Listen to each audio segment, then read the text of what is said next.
What's up, tricksters and tricksetas, and welcome to another Tier 3 sub VOD review by your all-time favorite Radiant coach, Charlatano Papito. There has been a small break, but now, time to grind. Time to do more, time to teach you how to actually play this game. So today, at our coaching table, we have gold Jett on Pearl, but this guy is not gold.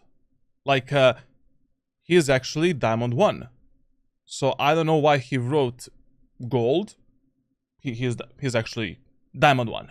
So Diamond 1, Jett on Pearl. Let's see what our friend Elder has to say to us, and let's answer on some of his questions. I don't use comms because I play late at night or early mornings, and my roommate is sleeping in the same room. I work an overnight shift. First of all, probably the worst time when you can grind and play Valorant is late nights. Why? Because you never know who you're gonna play with. Are you gonna play with a player that played 20 matches already, and he lost all 20 of them, and he is ready to lose his 21st game as well? Or maybe you're gonna play with, I don't know, some pro player that is smurfing, all of the gorillas are awake at that moment. Early mornings are okay, depends how early, but late nights are the worst time to grind Valorant. Now, I'm still new to the game, FPS in general, Valorant being my first mouse and keyboard game. Okay. I started playing in January 2024 and solo queued from bronze to platinum over 7 months. After struggling in higher ranked lobbies, I started 5-stacking and hit diamond. So a bit of a 5-stack abuser, but listen. You should be happy. As long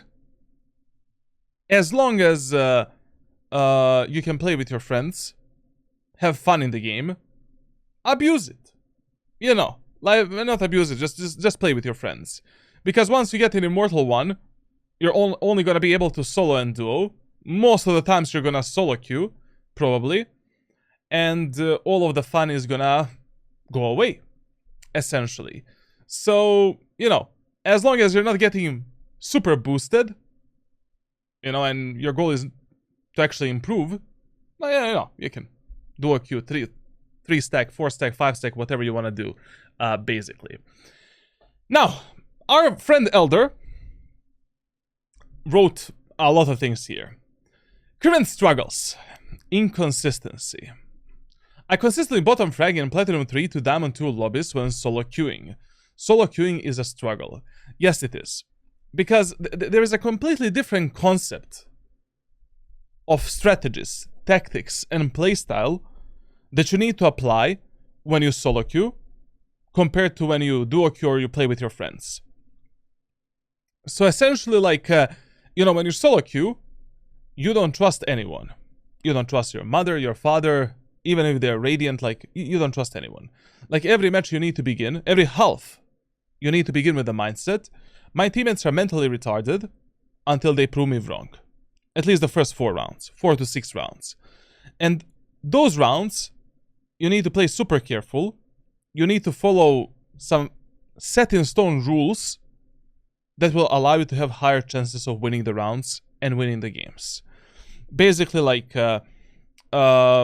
will cover all of these rules during the VOD review, obviously. But when you solo queue, you really need to be a bit more reserved. You need to how can I say? You need to value your life over anything else. You still want to do for your teammates whatever it is necessary to win a specific round. But, picking immediately a 50-50 fight, dying during that fight, and then praying to God that your teammates are going to win that round, well, that's not a smart gameplay in Valorant, especially not in these low elo lobbies. So essentially, the first 4 rounds, you really need to play mega smart, following a textbook of rules in Valorant, having good strategies and tactics, solo tactics and strategies, in terms of your positioning, utility usage, and guns that you use. And, you know, you need to macro and micromanage your teammates to some degree and pay attention on all of your surroundings. Also, you know, when you start your games in Valorant, you really need to collect as much info as possible about both enemies and your teammates. Because from the 4th round, 5th round, you need to decide, can I trust my allies? How should I play around my teammates? And what should I do to counter my enemies, essentially? So it is very normal for you to struggle solo queuing because you did right up here that you got to diamond by 5 stacking. Like, you just need to have a completely different mentality when you play with your friends and when you play alone. And that's a huge problem probably for you. That's why usually it is much better if you reach some rank by solo queuing, because then you truly deserve to be in that rank. You will improve mentally, physically, like you will just understand a bit better what it takes to reach a specific rank. What it takes to truly solo carry your teammates. After taking a month-long break, I created an alternative account to practice without affecting my main account's MMR. As you should. As you should.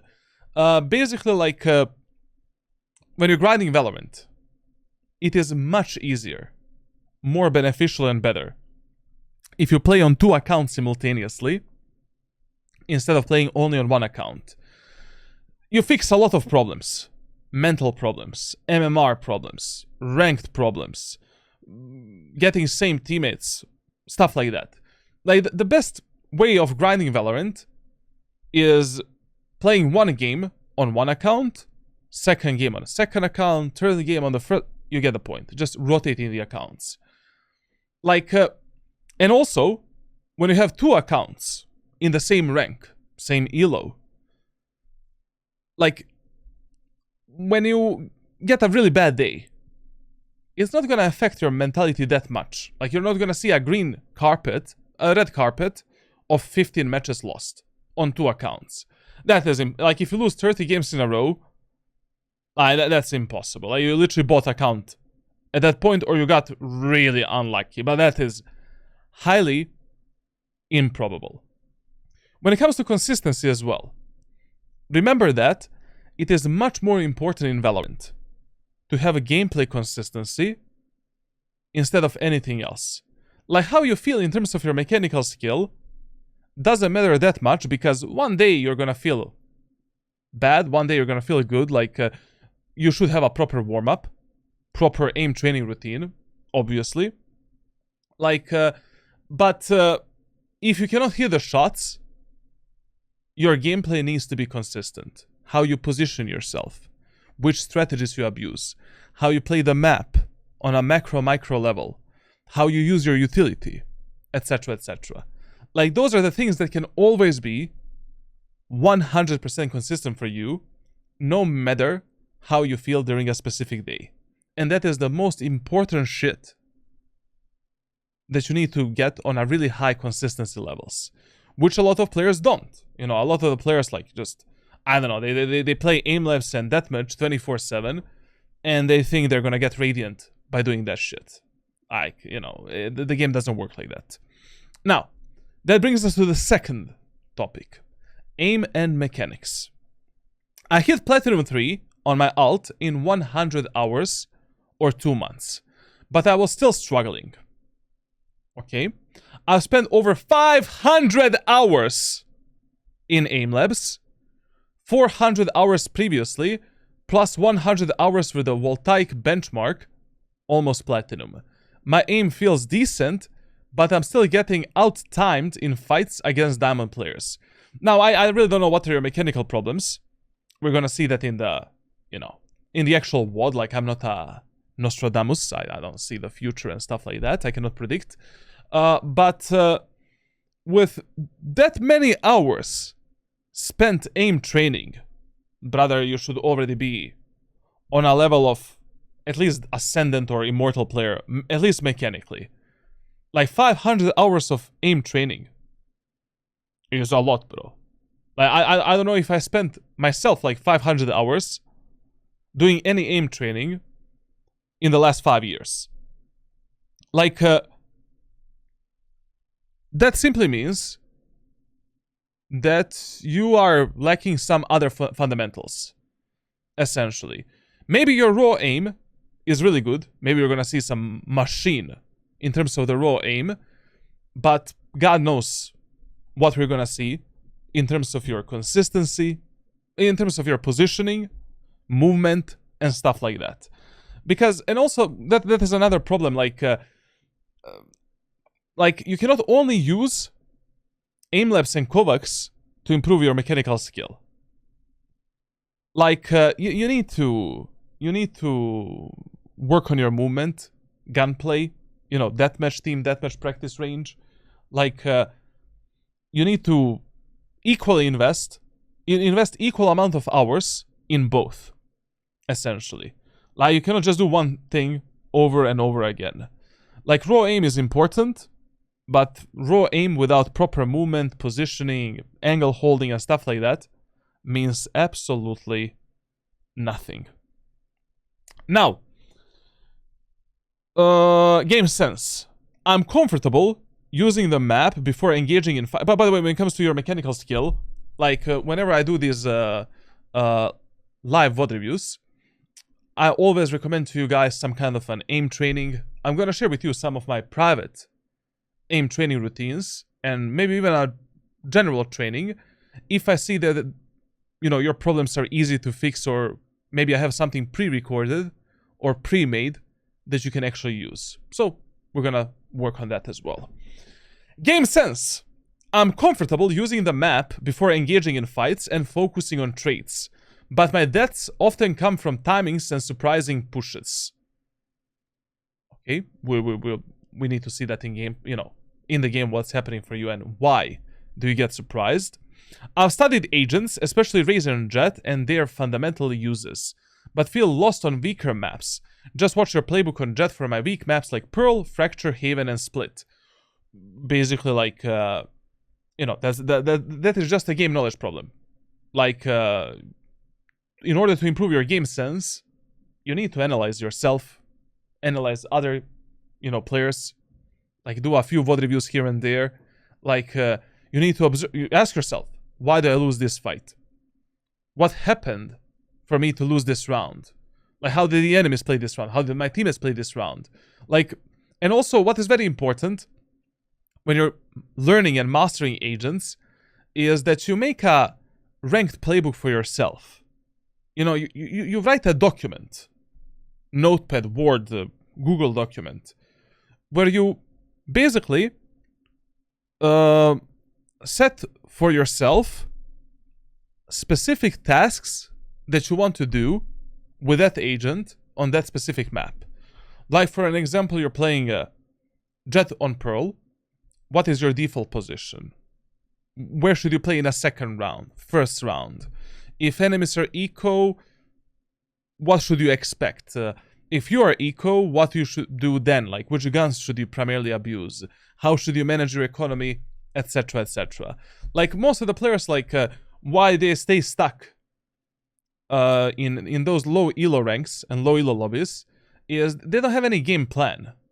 Like they don't know what to expect, and they don't know how to counter specific scenarios, you know, specific enemies. Like, understanding win conditions is mega important. That is why, as much as you are training your mechanical skill in Valorant, you need to also focus on your game knowledge and decision making outside of the server. Like practicing executes in a custom game, observing other players playing your agent on that same map. Like, now you have access to my ranked playbook on my Discord server right here. Try to copy paste all of these solutions within your gameplay. Like, all of these solutions in my ranked playbook are the general solutions. Like, it doesn't matter how good or how bad you are mechanically. If you fully implement these solutions and rules within your gameplay, you should see a significant improvement in terms of your win rate on those specific maps. Now, goals. First, before reading anything, listen. Like, your goal in Valorant is to be a Radiant. Like never feel discouraged because you're currently stuck in some rank or you didn't meet specific goals in a specific time. Fuck this shit. Like, grinding Valorant to Radiant is a long-term journey. It's gonna take you like 2 months, 6 months, 1 year, 2 years.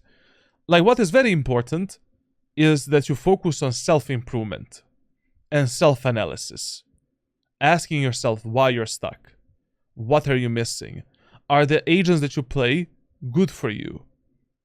Like, how you play in different environments. Like self-observation, self-reflection, and self-awareness is what a lot of the players lack in Valorant. Like, that is much more important than your short-term goals. Your goal is to get Radiant, and the end of the story, essentially.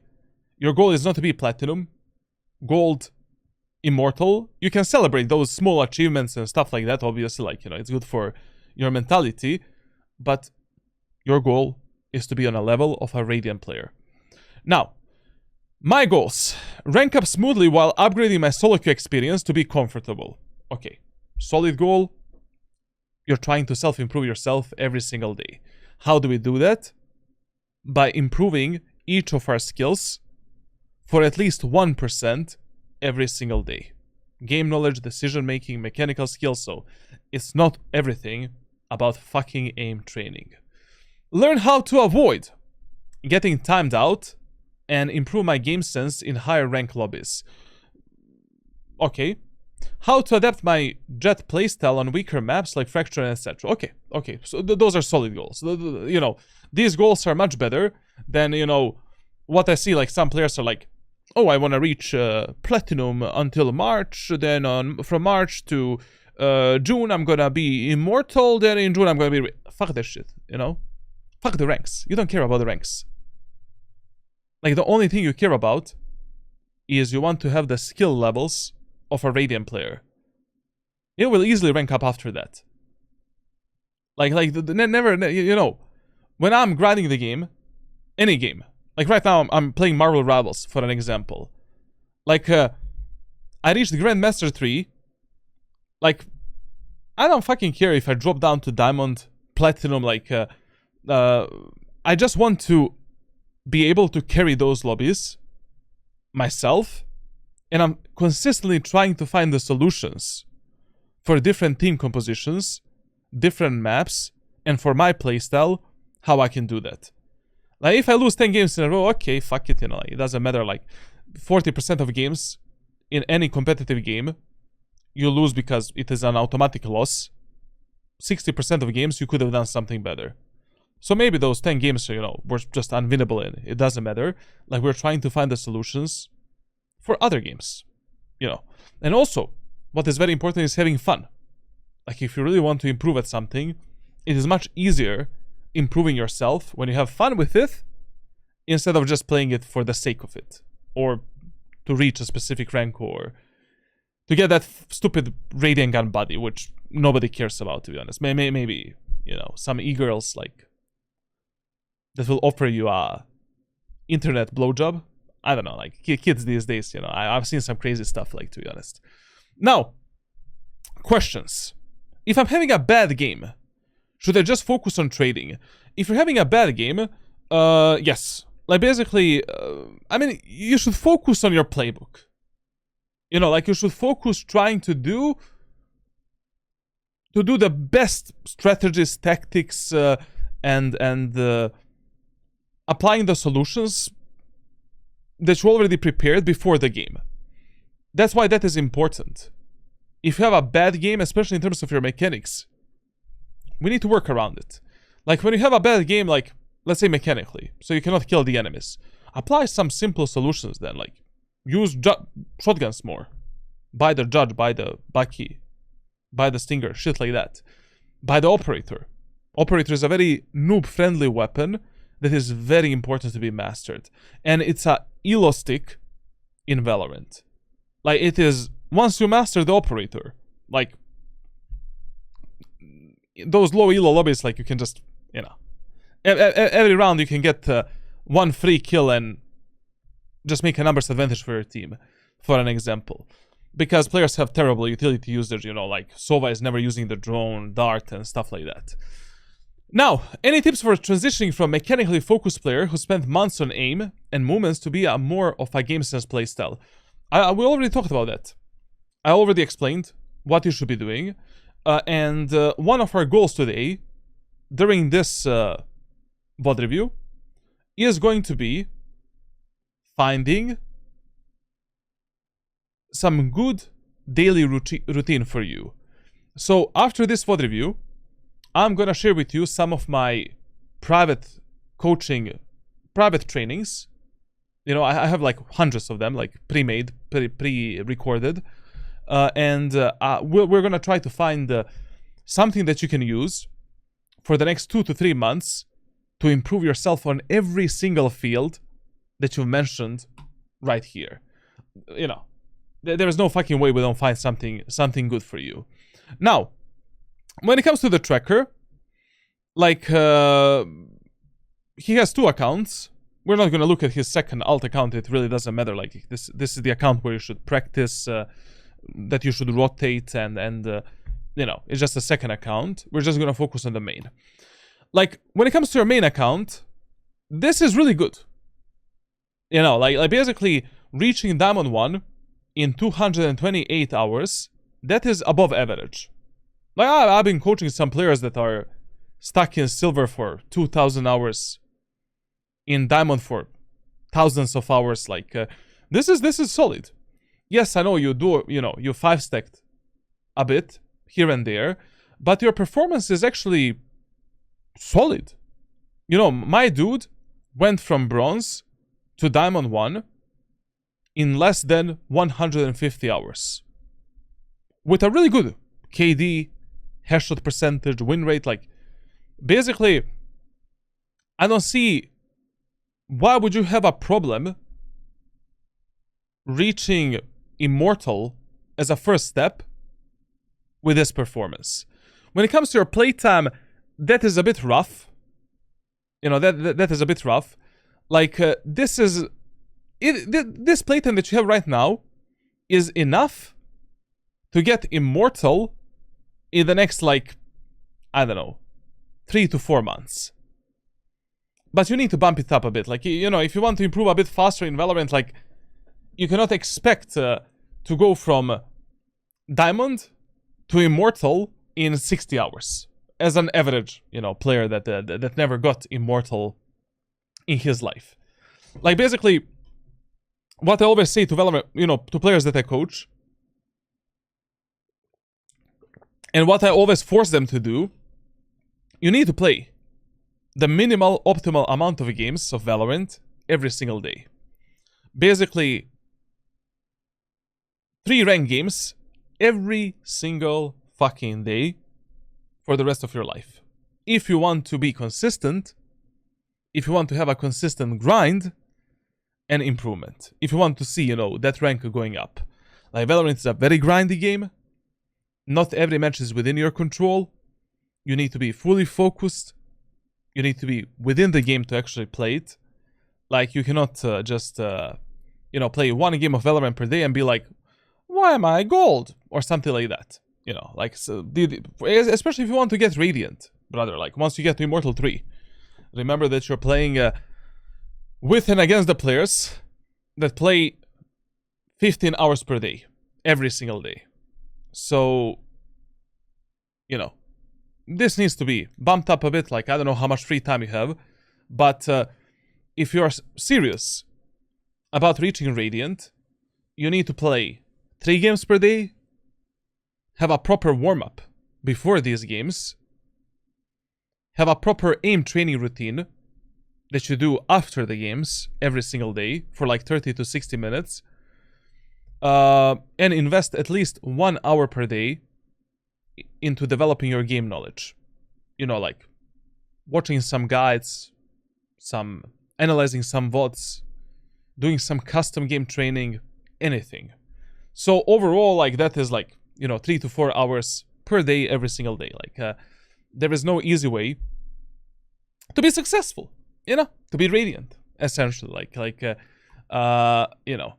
Now, when it comes to your stats, this act right here, you played already a lot of games. Like, is that maximum 3 games or 3 and more? 3 and more. You know, generally speaking, like, if you just play 3 games per day, every single day, and during those 3 games, you're fully focused. You have 300% focus. And you're mechanically ready to play. Like, anyone can reach Radiant in a year. Even if you're starting in Iron. As long as you're consistent in everything. Now, when it comes to your general stats, this act, like, you did bump up your playtime a lot. Very good. Like, my dude already played 107 games in like 3 weeks. That's okay, we can chill a bit. Now, majority of your general stats are good. Good or optimal. Like, ADR is fine. KD can be better, considering how much of an ADR you have. You know, like, you have 156 ADR and only 1.06 KD. And KST is, once again, our biggest enemy. But why is this a problem? Because of this. So basically, these two stats, when you combine them right now, they mean that you have a lot of unnecessary deaths. Like, your refray game is poor. Your team play game might be poor as well. Or you just take some fights that you don't need to take. Or you take them at the wrong moment of time when you should never take them. Essentially, with these stats, just without looking at your gameplay, I can pre-assume that you die, on average, 3 to 4 times every fucking game for no reason. Like, in a round where you should not be dead, or you just didn't need to die. Essentially. So, and remember, in this low elo, like, every single round where you're dead, you're just praying to God that your teammates are going to win that round. Like, basically, when you're playing in Diamond, it is much better that you take a kill and survive than taking 2 kills and dying, 3 kills and dying, 4 kills and dying. Like, in this, especially in this elo hell, like, basically between Diamond and High Immortal, that's a full-on elo hell in Valorant. Like, your teammates are more than capable to lose 4 versus 1. And then, once they lose that round, you're gonna be mentally like, oh bro, how did we lose this round? And your teammates are also gonna be on a verge of being toxic, leaving the game and stuff like that. Like, you need to play every round like your life matters, you know, like you're actually gonna die in real life if you die, if you lose that specific round. Unfortunately, that is the Valorant's reality. And if you don't play Valorant with that mindset, good luck. You know, if you play with the mindset of, oh, my teammates are gonna do, you know, this job for me, like, they're gonna clutch this round, they're gonna close it out, and good luck, essentially. Especially, that is the problem of Duelist players, because a lot of times you expect, like, your teammates to follow you up, your teammates to give you some utility, and when your teammates don't do that for you, what happens then? Well, then you are like, oh, why did you not, why no smoke, why not follow up, like, why? Like, when you're playing Jett, like, you expect nothing. Like, you move together with your team. You need to pick the right timings to execute a site, to move in. You need to distinct what is a safe and what is a risky execute, and when you should do them. Like, you cannot just dash into the site and be like, take a kill, dash into the site, die, and be like, my job is done. No, your job is not done. Not in ranked solo queue. You know, your job is done when you take a site and you don't die, essentially, and we win the round. I mean, you win the round, essentially. Now, when it comes to other stats, your clutch percentage is abysmal. Like 1.5% in Diamond is unacceptable. Like that is really bad. Like that simply means that you can do so much better job at playing 1 versus 1 and 1 versus 2 situations. Now, I don't know what you can do better. Should you slow down a bit? Should you position smarter? You know, like, we need to see your gameplay. But this number needs to be minimum 5% in Diamond. Like 4%, that is like a bottom line, essentially. Now, when it comes to other stats, this is the problem, man. This is a huge problem. Like, so listen here. You played 107 games of Valorant this act, and you have only 140 last deaths. That is abysmally low. That is mega low. Like, you just need to be more, like, especially when you're playing Duelist, like, because he is a Duelist main. Like, you need to have a moment in your gameplay where you're like, my job is done. Go, my minions. My teammates, go. Now you fight. Or fight together. You know, like, you cannot be always at high alert, like, ready to pick any 50-50 fight that you want. It is impossible, even as a Duelist main, that in 107 matches you have only 140 rounds where you were last alive. But that, out of, like, I don't know, 2,000, 3,000 rounds that you played. Like, this ratio, if you want to rank up from Diamond to Immortal 1 fast, needs to be minimum like 1 to 3. And that is like minimum. So for every match that you play, there should be 3 rounds where you were the last alive, controlling the outcome of that round. And how do we do that? With a better refrag game. With a better position, smarter positioning. You know what is another problem in the ranks, in these ranks where he plays? Another problem is like, you will expect your teammates to refrag you. You know, you're left 2 versus 1, and you are the one that goes in first and takes a fight. And then your teammate is chilling, he is afraid, he doesn't peek, you die for nothing. That's a problem. Like, in these ranks, when you make a numbers advantage, you need to play more of a smart baiting and trading game. Like, you always know that you will be the one that is ready to refrag your teammates. Like, because you live your life. I don't know, like, you know, you are you, essentially. You know, but I have no fucking idea what my Diamond Harstuck Killjoy main that has 0.7 KD is going to do. So, those are all of your problems. Like, basically, you know, I already pre-assume what I'm gonna see in this VOD, you know, and we can hindsight it a bit. Now, when it comes to attack, absolutely horrendous. Listen, all of the problems that we stated during this Discord and tracker review are replicating on your attack. Like, on defense you perform decently. Like, on defense you perform, like, all of your stats are like good. You know, with these stats you can just easily rank up to Ascendant, Immortal, and stuff like that.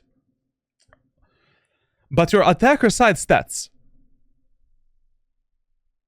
are unacceptable, essentially. Like, you're heavily compensating your attacker side with your defender side. I mean, in Valorant ranked solo queue, it is much more important how you play defense instead of attack.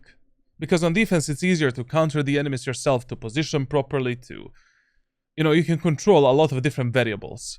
On attacker side, like, you don't have that level of control, but having 68% KST, 0.99 KD, you know, not even close to your defender side performance. Like, if I was you, I would focus in the next, like, 2 months on just fixing my attacker side. Now, what can your problems be? Number one, pathing and executes. Maybe you just have a horrible utility usage, like, and executes and pathing. That is always the first thing that you should look for and then see if you can maybe fix something there. Second problem, lack of better team play. Like, even though I always say that communication in Valorant doesn't matter at all, you know, you will see in my rating games, like, we maybe exchange, like, a few sentences here and there, but in these lower elo lobbies, you need to, you know, macro manage your teammates a bit more on the attacker side. Like, just give them the ideas. You know, track what enemies are doing and try to counter them. Like, you know, if enemies are, let's say you're playing for an example on, you're playing on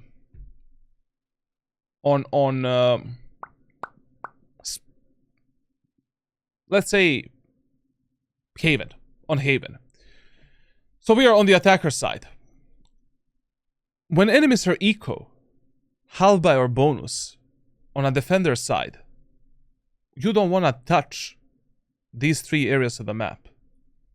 You're either doing a 5-man push on C or 5-man push on A through A long, and maybe sending 1 recon ability or 1 recon agent to pressure the enemies from short. That's it. You don't want to die here. From shotguns, close range weapons, same here, same here. You don't want to die in some stupid crossfire. We want to win that round based on the gun advantage that we have. Period.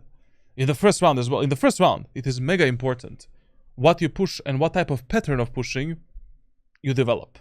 So, you know, like, on attacker side, you need to macro manage your teammates a bit more. Just on a macro level, like, tell them what to do and where to go. You don't need to specifically tell them do this, do that, unless they're making some horrific mistakes in terms of their utility usage, but, you know. Also, another problem on the attack that can be for you is, like, lack of awareness. You're just not aware where your teammates are playing at that moment of time, which utility you have, and stuff like that. You just need to pay more attention on the minimap and your surroundings, essentially. Another problem can be, like, lack of good timings. You know, you move in when there is a Molotov on the ground, you dash into the site, your teammates cannot follow you up. What then? And you die alone. And then you blame your teammates. Well, you want me to move through the Brimstone Molotov? And, like, you know, how do I do that? Or for an example, like, basically, I'll just summarize it in 1 sentence. What you're lacking the most, based on these stats, is just better adaptiveness. Like, better understanding of win conditions, timings, and proper ranked team play. And we're gonna see in the VOD review, like, you know, what you can do better, and like, you know, how we can fix these problems. Can you do rather? Listen, guys, if you want to get a VOD review or track review, join my Discord server. Now, when it comes to the main agents, my guy is, as I said, Duelist main. To be honest, like, I mean, we can continue playing all of these agents. I really don't see a problem. Like, your stats with all of them are fine. You know, they're not super good, but it's fine.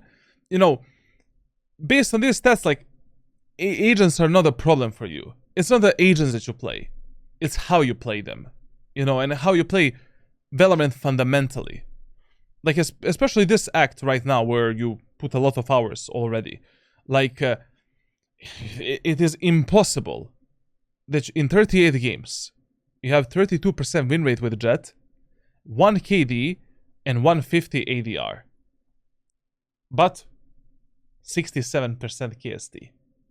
You know? Like, the amount of unnecessary deaths in your gameplay are probably through the roof. Through the roof. So, you know, what I can recommend you, like, sure, fine. You know, like, continue playing Jett, Raze, and Reyna, depending how you feel that day. Maybe you can also try out the ISO a bit more, because I think that ISO is a bit better than Reyna. And another agent that you can maybe try to see if maybe that character is gonna suit you and slow down your gameplay a bit is Phoenix. Phoenix is really good right now, like top 5 agents in Valorant. Valorant ranked, of course. Also, like Chamber, which you tested only for one game, might be a good pick, because generally speaking, like, you know, your raw mechanics seem like they're good. Chamber is a very easy agent to carry in these Diamond, Ascendant, and low Immortal lobbies. So, all thumbs up. All thumbs up. When it comes to loadouts, what? Listen here. Like, full buy rounds, perfect. Amazing. Eco rounds, not bad. Surprisingly good. To be honest, you know, like, surprisingly good. But in semi rounds, and especially pistol rounds, you don't exist. Like, for these rounds, we need to have some better strategies, positioning, game plan, gunplay, I don't know. Now, basically, in Valorant, pistol rounds should be on top here. Like, those should be the rounds which you play the best, essentially. Like, pistol rounds are mega important in ranked solo queue. Like, you should be able to win a pistol round 6 out of 10 times, 7 out of 10 times, essentially, on both attackers and defender side. Because they dictate your economy, your team's economy, your team's mentality as well. Like, sometimes in Valorant, you just lose the first 2 rounds, God forbid, 3 rounds in a row, the match is over. Because your teammates mentally gave up. Done. Like, basically, if in the full buy rounds, you have 100% focus, in pistol rounds, you have 500% focus.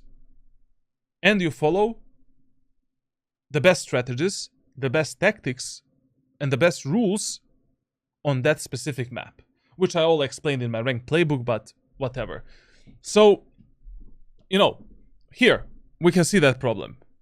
Like, we can see that your top 2 pistols are fucking Sheriff and Ghost. Which is impossible. Like, you're playing Jett, and Raze, and Reyna.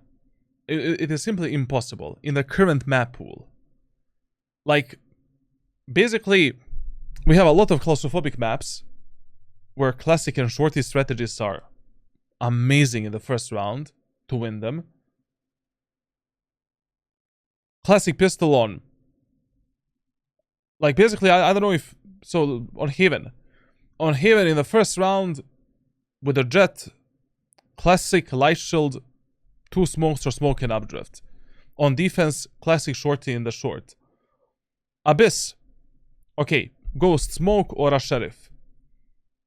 Unless you're pushing, yeah, Ghost, smoke, yeah, that's okay. Or here, like, Ghost and shorty, but you need better weapon versatility, man. Like, you cannot only rely on Sheriff and Ghost in those pistol rounds. We'll see what you do on Pearl. Like, I'm really curious. Like, but Pearl is not really the best example, because on Pearl, like, in the first round, you should be buying a Ghost with a smoke or a Sheriff and starting in the connector. And on the attacker side, if you're pushing B, you should buy Ghost with a smoke, and if you're pushing A, classic pistol, light shield, and 2 smokes, or smoke with an updrift. So not really the best map, like, but I'm really curious, like, what you do in the first round on other maps. Another thing that is unacceptable, especially because you're maining Duelist, is that you have so many kills with a Vandal. You're good with a Vandal, obviously, really good. But brother, your tracker cannot look like this if you want to have easy and consistent grind in Valorant. You want to abuse every single weapon that Valorant gods gave you to clutch the rounds, win the rounds, punish the enemies, support your teammates. How the fuck you have 37 kills with Operator and 40 matches with Jett? Outlaw. A bit better than other weapons, but still not good enough. You're playing on defender's side. Enemies are eco halbei. They don't have money for heavy shields. Force the outlaw, win the round like this. In the next round, when they have money for the heavy shields, okay, 2 taps in the body, delete 1 enemy. Then like Judge, almost non-existent. Stinger as well. Shorty should be your primary secondary weapon in Valorant. Bulldog is a great force buy weapon on some maps, such as Abyss, for an example. Odin, a great solution on Lotus, because you know, like, your teammates don't want to fight for aim-in. No problem. Let's spam. This wall, this wall, this wall, this wall, this wall, this wall right here. Let's spam. Like, you know, you need better weapon versatility, so you can create better win conditions and win the rounds where these weapons don't work, essentially. Like in Valorant, you always want to be like, you know, I always say this, like John Wick. Like you pick up the weapon, even if you play the round with a shorty only, you should have some pathing, strategy, tactic that will allow you to trade yourself for at least 1 kill, for an example. Or simply give you higher chances of winning that round. So, adaptiveness and versatility are probably your biggest enemies. Like, simply judging from the tracker and judging from this document that you provided right here. Other than that, I mean, we can simply dive into this VOD review and let's see what our friend Elder is doing with Jett on Pearl in a Diamond 1 elo. Okay, now we are starting with the attacker side on Pearl with one of the most popular agents in the game, Jett. Is Jett still an S tier? Absolutely yes. Very good fucking agent, like literally S+ tier. Omen, Razor, Jett still. Unfortunately for people that don't play them. Now let's first talk about, what we should do on Pearl in the first few rounds and how we should play this map. On the attacker side, your default bomb site, number 1 priority is B site. Number 2 priority A site. Number 3 priority mid area of the map. In the first 4 to 6 rounds, let's say first 4 rounds, essentially, we want to play together as 5, and we only want to focus on that playstyle. No lurking, no flanking, none of that bullshit until we get information how enemies like to play on a defender side and what type of setups they have on the map. So we should be doing 5-man executes on B, 5-man executes on A, split A, split B, that type of shit, that type of stuff. Now, what type of pattern of pushing we should use on this map? So, if enemies have, like, 0 sentinels, nada, essentially, 3 rounds in a row, push the A site together as 5, and in the 4th round, fake A, go B, or fake B and go A. When you're faking, never be the one that is faking the site. Always play with your teammates that are on the opposite part of the map, who should fake your initiator and some useless idiot in the team. Like, for an example, here we have like Sova should go to fake, and Phoenix as well, for an example, while the rest of you are taking the control of the opposite part of the map. And they should have the smokes as well, like at least 1 fake smoke. Now, if enemies have 1 sentinel, then we should do B-side push 3 rounds in a row, and in the 4th round, do some kind of a fake. If enemies have 2, or God forbid more sentinels, fuck that shit. Immediately in the first round, we need to fight for either B-Link, Art, or Connector. And the best idea against that team composition is doing a 2-3 split in the first round, where 2 of your teammates are going A main, 3 of you guys are going Art, and we're splitting the A site. You should go Art, Spike should go A main, and we should just connect our executes. With Jett, if you're pushing towards A site and mid, classic pistol, light shield, 2 smokes. or classic pistol, light shield, 1 smoke and 1 updraft if enemies have a cypher. If we're pushing B site, ghost with a smoke because we need a smoke to close the gap with the enemies at the back site, essentially, and to execute a site. A bit riskier option is like you can maybe buy a sheriff if you're pushing B site, but you know, having that smoke to take the backside control, which should be your #1 priority, is mega important, obviously. Now let me check if this is recording at a high quality. Yes, it is. Okay, great. Now, let's see what they do in the first round. So, in this match, enemies have Sage as a solo controller. A solo sentinel. 3 rounds in a row, we can push A site against the Sage, and in the 4th round, fake something. Like, even though they have a Sage as a sentinel, you know, Sage is not Killjoy. She's not Cypher. She cannot really fuck up your teammates as much as Cypher, Killjoy, and Vice can do that.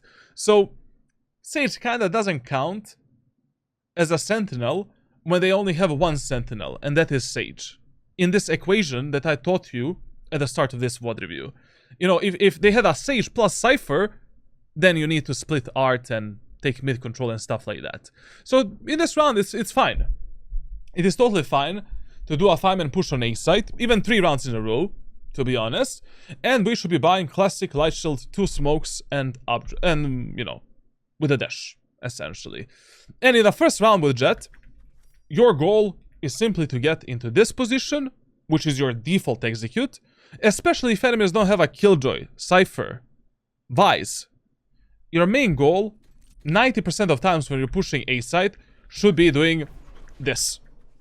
Smoking in the middle of the bomb site, flicking left and right to check if enemies are, you know, here, here, and here, taking this space for your team, and then from this position, we are applying the pressure onto the enemies and fighting together with our teammates. We should use different variations of this execute when things are not working well, or if you're getting hard countered in this position. Our enemies are just waiting for you to dash in with a, I don't know, Odin, and you always die. Switch up your executes, obviously. Now, when you're taking the aim and area of the map, if you're playing on contact, silently, check every off angle like your life depends on it. Or bait the shit out of your most aggressive teammate. You know, expect the enemies everywhere, jiggle peek the angles, check everything with a proper crosshair placement, check this everything, essentially. Check behind the box as well, because we're playing with a shift. That's it. If we're pushing fast, the best idea is to have some kind of an ability to clear this. Like Fade, use the dog. Sky, use the dog. Use 1 flash to clear this, or simply come here, jump spot the enemies, clear this position, jump spot the enemies again, and move forward. Now, when you're executing the bomb sites, you know, pay attention on the minimap, what your teammates are doing. Like, you don't want to get fucked from, you know, by getting in the site alone and your teammates not following you in. Like, once your teammates cross this line, that is when you want to go in and start pushing the site. In the first round, value your life. Play slow. Think. Use your brain. Look at the minimap. Ask yourself, you know, what's happening around you? What's gonna happen? What type of utility you have to enter in? Like, don't just immediately, you know, you reach this position, you do this, you're left alone here. Your teammates get, I don't know, like, smoked off, they don't want to move in, and you're fucked. Chill a bit. You know, wait for the perfect moment of time to enter the site. Even if you get stuck here, and at the end of the day, we just fight enemies 5 versus 5 from this choke point, that is still better than dying alone on the site without any help, and then your teammates are 4 versus 5 without the dive duelist, essentially. Let's see what our friend is gonna do here. Immediately, an unnecessary purchase.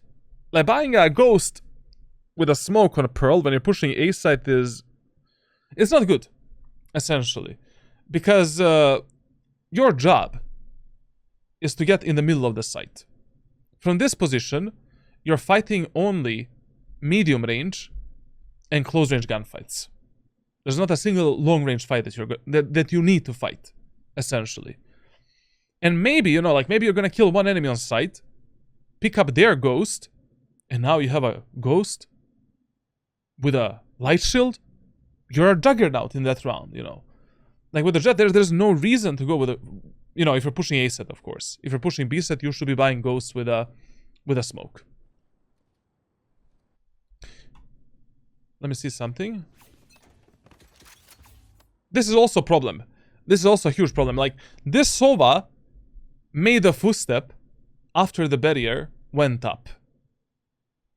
There's no walking anymore. Like, barrier went up, they 100% heard the footstep of that Sova. Just run. Like, just run. Like, there's no reason to walk anymore. Because in these lobbies, in this elo, you know, like, between Iron 1 and Ascendant 1, like, only on one info, and enemies are gonna rotate immediately. Like, right now, maybe, you know, Harbor that is playing A side heard you. He said, footsteps A, brother. Like, in this elo, players are rotating like this. You know, on the first info they get. Here as well, like there's no walk. Like, that guy picked up the orb.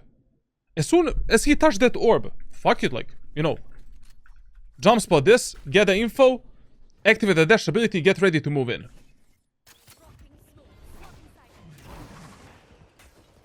Okay. Very nice, very nice. This is a bit of a mistake.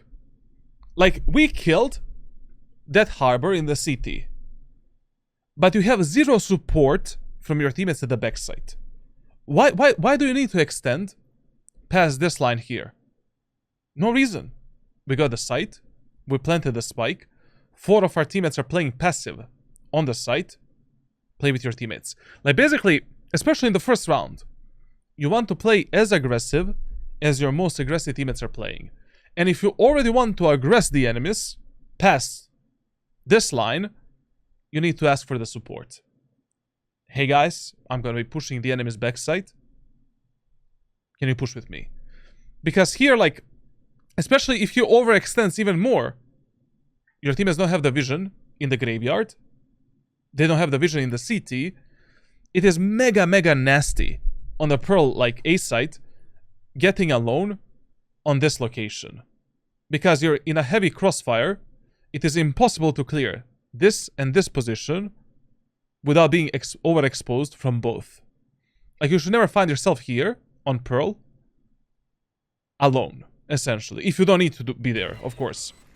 Very good, very good. Very good that he immediately came back. Very good.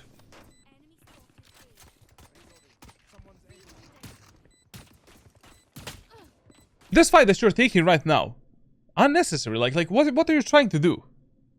You know, we have nanoswarms on the spike. We have Sova in the corner stuck there. Like, Chloe is with us.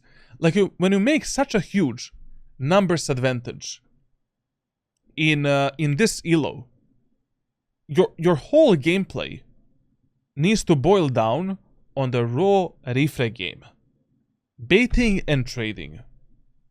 If you want to be successful and successfully rank up in this elo. We planted a spike. We are 5 versus 3. You don't know how good or how bad your teammates are at this moment of time. You don't know if they're gonna refrag you or they're gonna play passive and just be, you know, stuck here and here. Like, relax. You know, wait for the enemies to come a bit closer on the site. Wait for your teammates to peek. Get close to this wall right here to jump spot the enemies, to get the information for your crosshair placement and for your teammates as well. And as your teammates are swinging out, you swing as well. Because I talked about this, like, during the tracker review of this guy.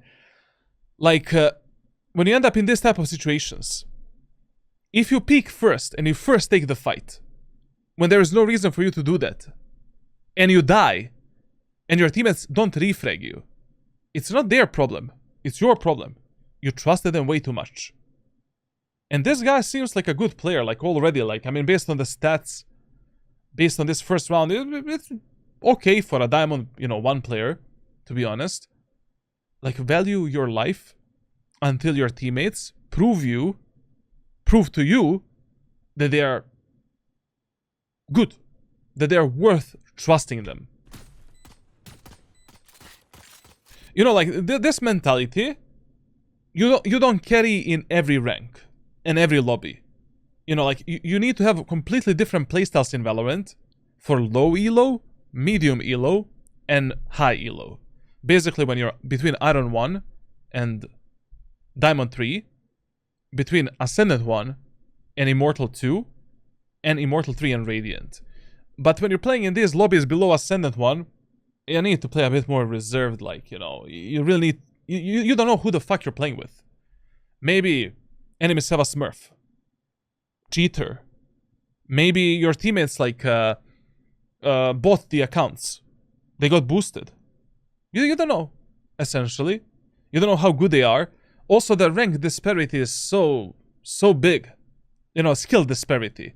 Like, in Diamond, like, you can get players that... You can literally play with the players that look like silvers and play like silvers, and with the players that play like immortals. You never know. And also, taking this fight is really bad right now, because enemies can swing you from the art, from this close position right here, and from the backside. And you're not ready with your crosshair placement to fight all of these angles. You describe most of my lobbies, but I mean, like, that's, a sad truth about Valorant. Especially there's so many, like, botted accounts, boosted accounts, accounts that are both. It's just stupid what Valorant became. Now, what I would just wait for here, I would just wait for these guys to commit to the fight. But also what you're doing is kinda not good as well. Like, what I will be doing this whole time, I will be doing this. To get the info, how close are the enemies. Also to give my teammates more confidence to swing as well. And from this position, once Clove commits to the fight, we just swing like this. Take a kill, get back. Sova swings, take a kill, get back.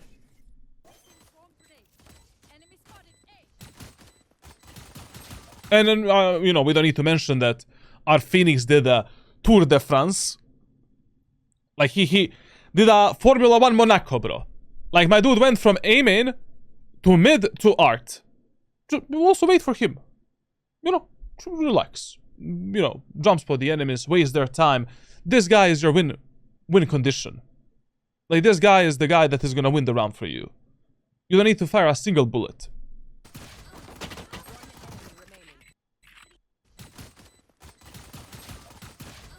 This is another reason why in these scenarios you don't want to position yourself how our friend Elder positioned. Like, the reason why in these type of scenarios I'm mostly positioned close to the wall is so that I don't get body blocked by my allies. Like, it is much better that I'm doing this, hiding here, waiting for my teammates to swing, and then doing, a crouch peek or a wide swing, than being here, and then we get, like, cluttered, fucked in the ass, like, or, lined up, essentially. Your teammates are gonna block your vision. Maybe they're gonna block your movement as well. But if you're standing here, that is never gonna happen. And also, another reason why in this type of reflex scenarios, you want to position closer to the wall, is because the highest peeker's advantage in Valorant you have when you peek the enemies from the wall that is closer to you with a two-step mechanic and perfect crosshair placement. So, we gather the information for our crosshair with a minimap, jump spotting, or with our allies. And we place it for the enemies. Then, we pull ourselves away from the wall, left or right, for 2 steps, 1, 2, we take a kill. Because after 2 steps, you kind of reach the maximum momentum in Valorant. Like in Valorant, like acceleration doesn't exist. But what does exist is like, because how poorly this game is coded, like it's literally a spaghetti shit, you know, like I would not like to eat this shit at all. Like when you make 2 footsteps in Valorant, the peaker's advantage is the highest. And then like if your teammates are fighting the enemies, plus you're swinging the enemies like this, I mean, you're gonna get at least 1 kill, if nothing else. Okay, we won this round. Now, number 1 rule of Pearl is that when it comes to economy, whenever enemies on a defender side are eco, half by our bonus, you don't give a shit about this area of the map. Like, none of your teammates should be here. No lurking, no flanking, no nothing. 5-man push A or 5-man push B. Theoretically speaking, it doesn't matter. You know, if you're pushing A set again, it would be amazing if you push the A set 3 rounds in a row, because that is how you create unpredictable pattern of pushing. When you push one site 3 rounds in a row, and God forbid, you win all 3 of these rounds, you apply an enormous amount of mental pressure onto the enemies. In the 4th round, enemies will be rotating like this. You drop 1 recon ability, 1 smoke, 1 duelist show themselves. Enemies from B site are already rotating A, for an example. Then, when it comes to pushing, you know, doing a 5-man push on B site, that's probably the best idea, because, you know, if enemies have eco weapons like shotguns, you know, shorty, classic, sheriff, and that type of shit, just running down B, you know, and just, you know, you can just kill the enemies in the long-range fights, obviously, without too much risking. But in this match here, I would actually do a 5-man push on A again. And if you're doing a 5-man push on A in the 2nd round, anti-eco round, Stinger, heavy shield, 2 smokes, updraft, and a shorty. That's it. If you're doing a 5-man push on B, bulldog, heavy shield, and, you know, the rest of the money you just invest into 1 smoke and updraft, and just make sure you have 1 smoke, essentially. Also, when you're pushing B side, maybe you can get, like, Outlaw on the attacker side of Pearl, and then in a 3rd round try to contest the enemies there, but you're still playing Jett. Your teammates are gonna expect you to move in, so Bulldog and Stinger on the attacker side are the best anti-eco weapons, depending if you're pushing A site or B site. So if the plan for the first 3 rounds is to push A site, Stinger is your best friend. Like, you just get in the middle of the site. That is the range on which you can demolish enemies with a Stinger anywhere. This range, Stinger overpowered. Even on this range, if you manage these first 6 bullets, easy kills. Yo, Blue Tining, 1 year, thanks for making us be better gorillas. Brother, thank you a lot, man. Thank you for the sub. Now, our friend here bought a Stinger with a light shield. That is borderline unacceptable. Like, whenever you're buying in the 2nd round, you always prioritize having heavy shield and guns over your utility. Whenever enemies are eco, like, you want to be in an advantage. You know, you didn't win the 1st round to be on the same level or in a disadvantage in a 2nd round. Like, if you lose this round, our economy is shit. We will need like 2-3 rounds to recover. Your team's mentality is gonna go down. It's anyone's match. Always secure the 2nd round, no matter what. Like basically, the only times when you should play in the 2nd round with a light shield or regen shield is if you're buying Outlaw in that round. In that anti-eco round. Otherwise, the first thing you buy is heavy shield. Second thing, the gun that you want to use for that round. And then abilities, and then if you wanna buy the shorty or you have money to afford the shorty, get the shorty as well. Now, why do you combine shorty with a stinger? Both are close-range weapons. You combine them, first of all, to bait the enemies. Like, a lot of times with the stinger, what's gonna happen for you is, you know, you're fighting the enemies here. You killed one enemy.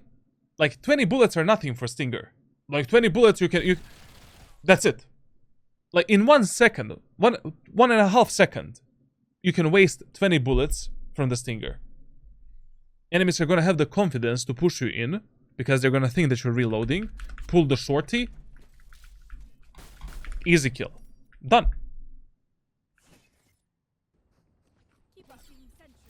Let's see what he does. This light shield might cost us the whole round, to be honest. Like, because if enemies force the sheriff can kill you on any range in the headshot when you don't have a heavy shield. We'll see. And also, like, another problem is heavy shield is now a good counter to the shorty. Because most of the times, like, one shot of the shorty these days will deal 134 damage. And if enemies miss one shot and they hit one good shot, they will delete you if you have a light shield. You know, but when you have the heavy shield, you have just much higher chances of surviving that engagement. Not really the best way to clear the aim and area of the map. We talked about this already, you know, at the start of this VOD review.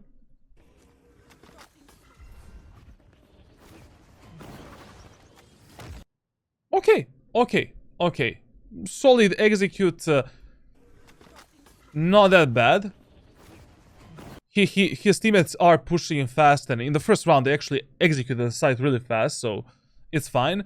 The only change that I would make here is I don't like that you're dashing basically here in this round, because a lot of the times, you know, I'm simply gonna sit here with a shorty or maybe backside. If you use that smoke, I can just walk up and delete you and trade myself for a kill. Like, especially when the enemies are equal halbye on the defender side. Most of the times, you want to dash in that corner there. Just to have, you know, if an enemy is here, you reveal him during a dash. You can just delete him, focus on art. I mean, anyways, we should have the smoke in the art. Like, there's no reason to dash in this area here. Like, you want to go here, or you want to go further there. Because enemies in this round, they have classic pistol, shorties, I don't know, like buckies.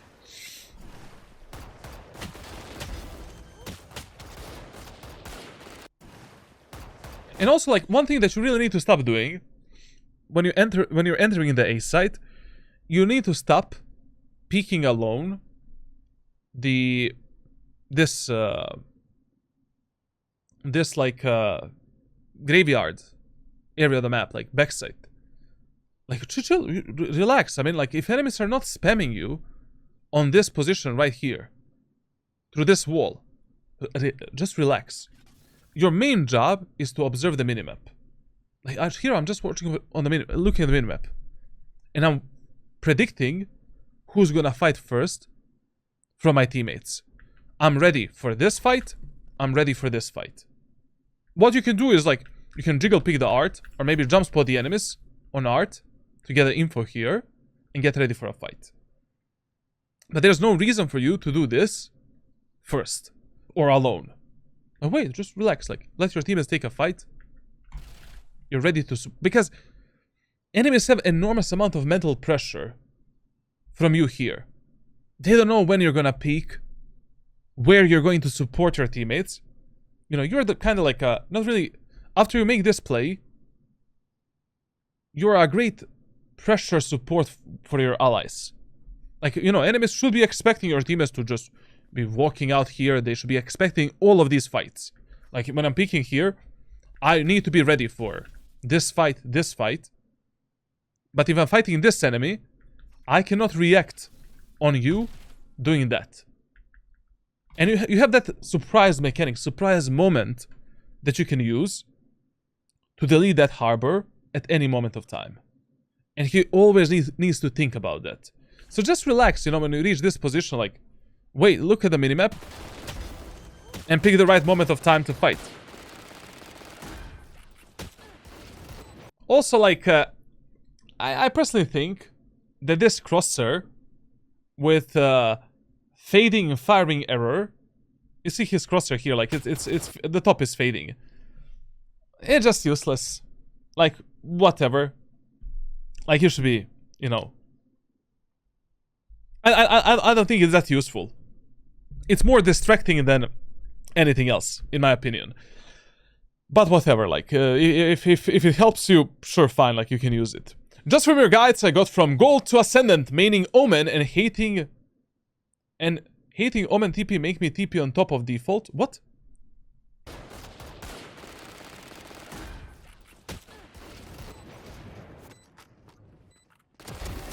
Isn't that because he's shooting in the smoke? No.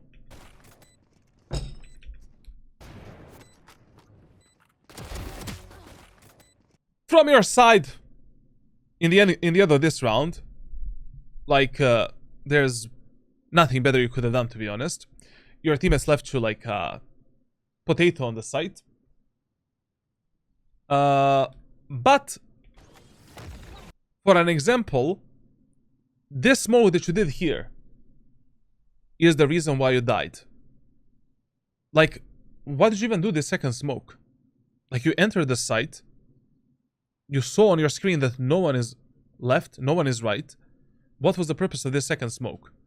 Like, once you reach this position, most of the times you don't need a second smoke. Like, you should only use a second smoke if you want to extend your push, maybe at the backside, or art. Like, if you had that smoke, you could have smoked out the art and simply crossed back towards your teammates. Probably would have died anyways, like, from the random spam, but, you know. With Jett, the only thing you have to fight the enemies are the smokes, dash ability, and knives. You know, like, you cannot, especially now with only 2 smokes, you cannot just be throwing your smokes left and right. They need to be meaningful. Now, in this third round, we should just push A-set again. First of all, to apply more pressure onto enemies, so the fourth round is easier for us. And second of all, because we have fucking bonus weapons. But considering that we have, like, 2 Guardians and 2 Outlaws, I mean, fine, okay, we can push the B-set anyways. Also, you know, when your teammates are bonusing, you should bonus with them. When your teammates are forcing, you should force with them. Like, there are some economy rules that we should always follow in Valorant, but if your teammates are not following those rules don't exist, your teammates are dictating the rules. If they, you know, if they don't want to follow these common sense rules, so to say. So here, purchasing Bulldog with a light shield, absolutely fine. The only thing that I would not buy in this round is Shorty. The reason for that is because I want to have enough money to purchase a heavy shield and a Vandal in the next round. Like, there was absolutely no reason in this round to buy Shorty. Fuck it, we're playing a bonus round anyways, like, Bulldog and Light Shield, plenty enough to win this round. And in the next round, we have 4,150 credits to buy a Vandal, Heavy Shield, and a Smoke. And that's everything that we need with the Jett.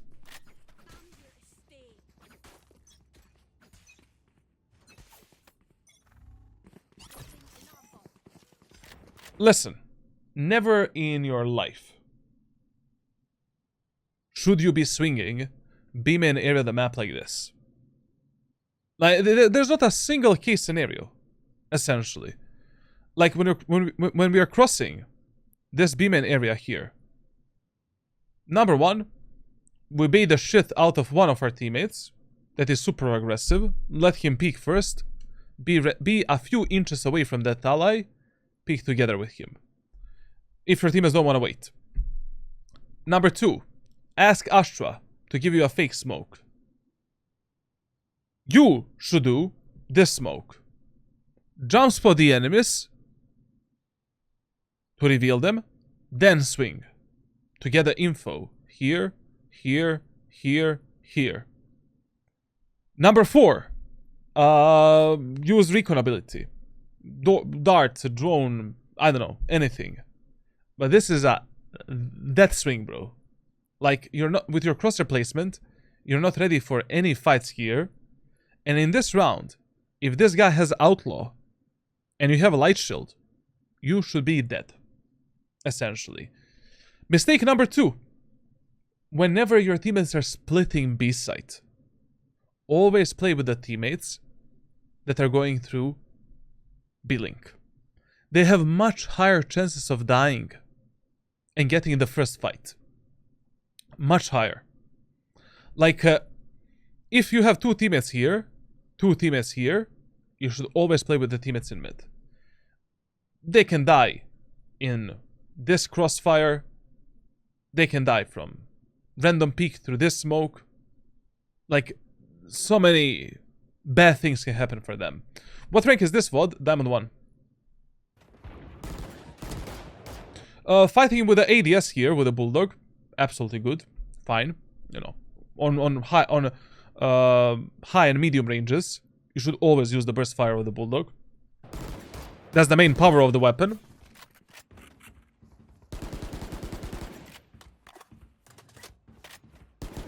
Listen, when you're pushing through the B main area of the map, always clear this position and this position. Like, basically, we can path like this, or we can path like this. Check this spot, then from this position, check this spot, and now you continue your aggression.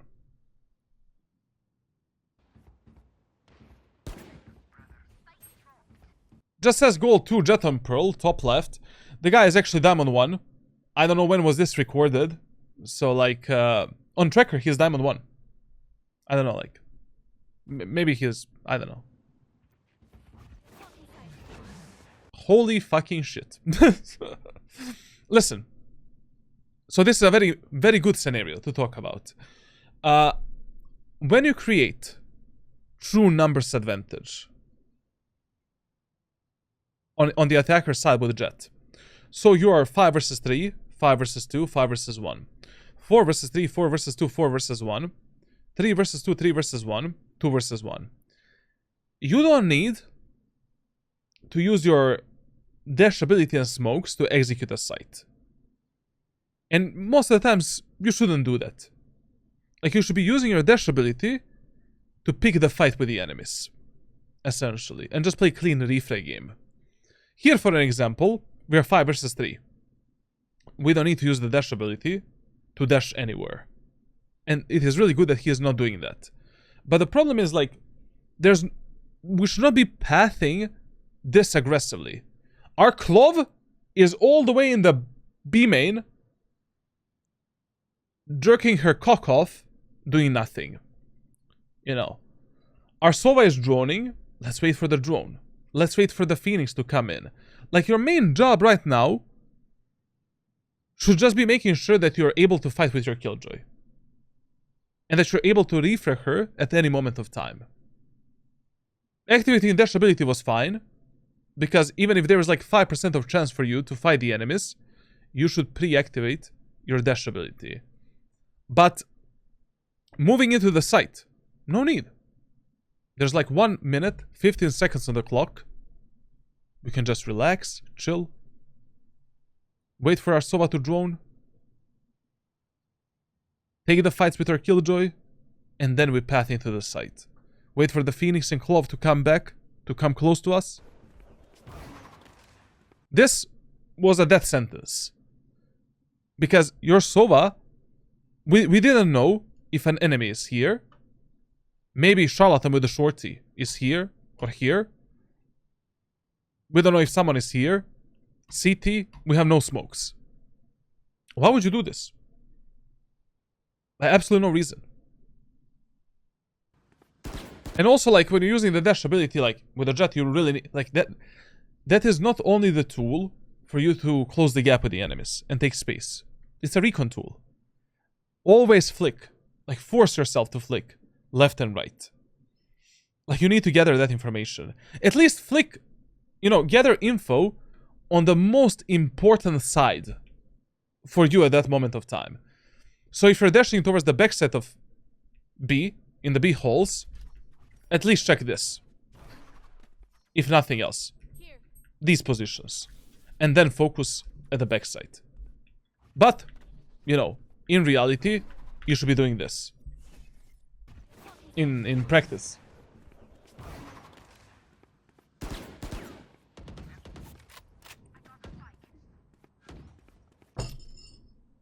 Okay. Let me just say this again. Okay, that's the first mechanical mistake that we saw from him. We're just by the way, when it comes to mechanical skill, I don't speak about that on streams at all. Like, after the VOD review, I just share with players, like, my private aim training routines, and that's it. Like, you know, like, I think you have, like, enormous amount of YouTube videos covering fucking mechanics in Valorant. Like, we don't need to talk about that. Now listen. Completely disregarding, like, you know, how we fought this Jett, with this Sage. Like, you don't need to be here, number one. Why are you here? Your Clove is disconnected. Your Killjoy is playing passively. You don't need to be here. And you shouldn't be here, essentially. Number two, there was no reason for us to use the dash ability that early on. Like, you saw your Sova using the drone from the B-Link. Wait for the Sova to, you know, reveal the enemies, and then activate the dash ability and move in, essentially. Like, you're kind of... I mean, I don't know how you play on... how you're gonna play other rounds, and how you play on other maps, but you're very tunnel-visioned on only two tasks. Task number one, I'm playing Jett. I need to move in first. I need to execute a site. Task number two, finding the enemies and, you know, fighting the enemies. Relax, bro. Like, you always in Valorant need to adapt your playstyle and gameplay based on what type of enemies you have and what type of teammates you have. And how they're playing in a specific round. And just chill a bit, like, you know, like, yes, your job is to take the space and to pressure the enemies and stuff like that. But not every round, you know? And also here, when you were taking this fight, there's no reason to take this fight. Relax, like, you see that your Phoenix is flanking, lurking. He's the playmaker. Wait for the Clove to come back. You know? Wait for the Killjoy to maybe take a fight. And then take the fight with her. Also, one thing that I need to point out. Always tell, if you have Killjoy. If you have Killjoy on the... on, like, attacker side of Pearl. Always tell the Killjoy to put her alarm bot here. Like, basically, alarm bot cannot be here. Especially if you're playing passively. There. Like, fuck it, you know, like, you know. Or let her use turret instead of alarm bot for this. Because, like, we cannot have alarm bot basically here. Now, second thing. When you're pushing A site of Pearl, remember that this smoke and this smoke are much more important than this smoke here. Like, basically, if we want to use two smokes to smoke the A site, these are the two smokes that we should be using in ranked solo queue. Primarily. Now let's move into the next round because, like, here our Clove got disconnected. Okay, now, like, you know, what we could have noticed from the first, like, few rounds, our 5-man executes actually work really well. Another information that we got is that Harbor place solo on A site. And with all of that info that we've gathered, you should just do a 5-man push on A again. If something is working for you, you should keep abusing it until it, stops working. Now in this round, because we made a fucked up decision to buy a shorty in that third round, you don't have the money for the heavy shield. But whenever you have money for the regen shield instead of the heavy shield, instead of the light shield, you should buy the regen shield. So here, with the amount of credits that he has, we should be buying Vandal with a regen shield and 1 smoke. That's it. Plenty enough. We don't need anything else to win this round. And we should be calling to our teammates to do a 5-man push on A again, because A set was free. Enemies were not even contesting us that much. So that is the info that you should be gathering in the first 3 to 4 rounds of the match. Until the enemies adapt, of course. But that rarely happens in ranked solo queue. Okay. Especially here, we made a mistake. When you have Phoenix ultimate, Yoru ultimate, Raze ultimate, Gecko ultimate, on the attacker side of Pearl, always tell your teammates to do a 5-man push onto some bomb site. There's no reason to flank, lurk, split. We have an amazing ultimate to open the site, reveal the enemies, maybe get a kill. Only if enemies have 2 sentinels on a defender's side, you should maybe split push or something like that. Here, absolutely no reason. We should tell our Sova brother, don't be mentally retarded, play with us in A-main. Clove, don't be AFK, please, let's go A-main. And you should not be in mid alone at this moment of time. You should be playing with your teammates in A-main. And we should all be pushing A side with the Phoenix Salt.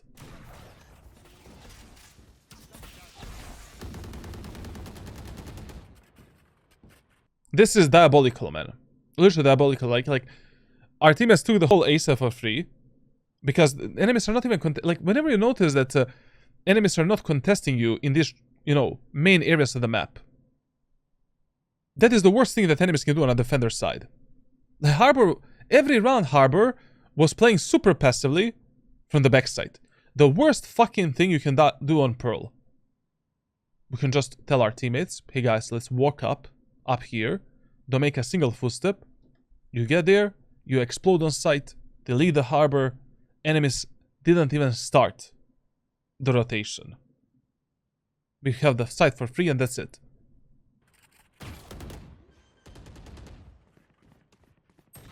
Listen, whenever you're pathing first, or God forbid alone, through this art area of the map, always path like this. You need to check behind the box. There's no other way. You cannot let that be unchecked. And also another thing that you should have done here, you should have walked a bit. Enemies don't know you. Enemies don't know where you are at this moment of time. They don't know if you're they know that you're on mid, but they don't know if you're gonna fight this Neon, how fast you're gonna play. Your teammates on Ace took the site for free. Shift a bit. At the end of the day, we could have just went all the way back in the A main, and that's it. No reason to do anything. Or simply support our Sova, kill the enemy Neon in Link, and then do something.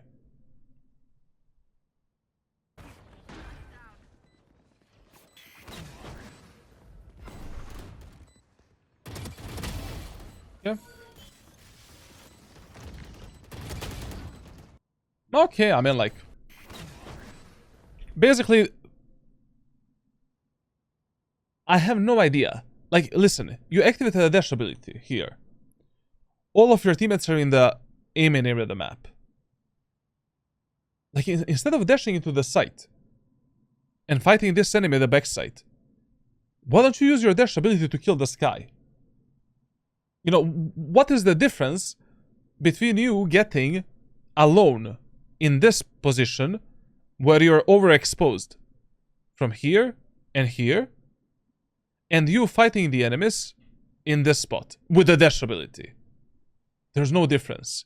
The only difference is you have a dash ability to actually escape this fight and reset yourself for the next fight, which is 10 times better than dashing in the middle of nowhere and getting in a potential crossfire, or dying from an enemy that is maybe popping out of the smoke with a Judge, Bucky, Shorty, I don't know, something.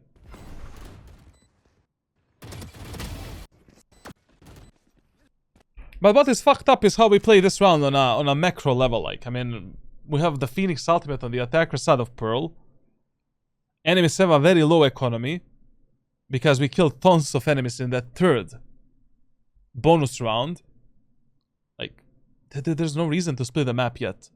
Like, against this team composition on Pearl, you should be trying 5-man executes on A and B at least for the first 4 to 6 rounds.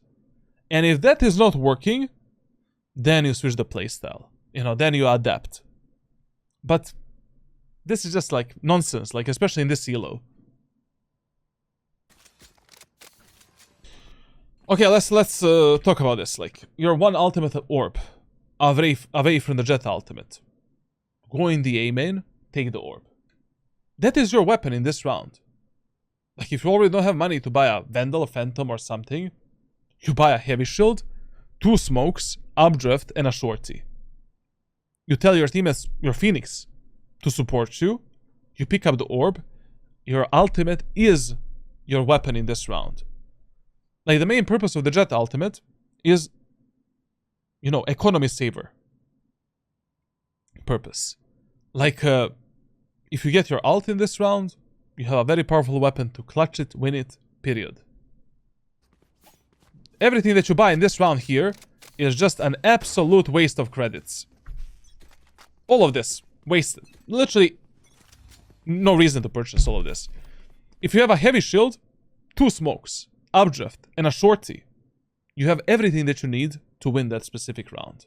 Everything. And on Pearl, A-site orb is much safer than B-site orb to take it. Especially if you're playing some kind of a half-buy eco round and shit like that. Like, on every single map in Valorant, we have orbs that are easier for attacker side, and orbs that are easier for defender side to contest. On Pearl, A-site is just, you know, aim and orb is like 10 times easier to be picked up. Now look at this. How do we do this? How do we now do this with a Stinger and Light Shield? This is mission abort, man. Like, mission abortus.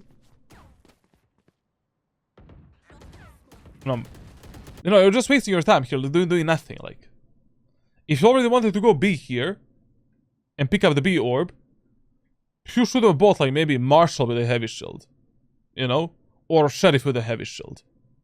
No, the Stinger, Light Shield, and 2 smokes. That's crazy, man. He doesn't even go for the orb. He's going in, man.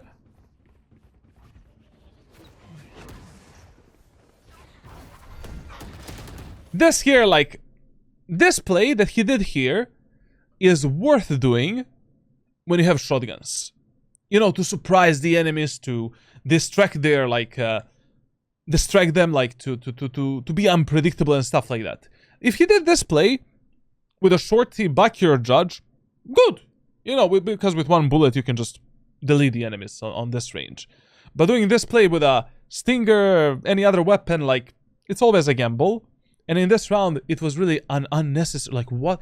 Value your life, bro, you're 4 versus 3. We have a gun on the site. Right here, we have a gun.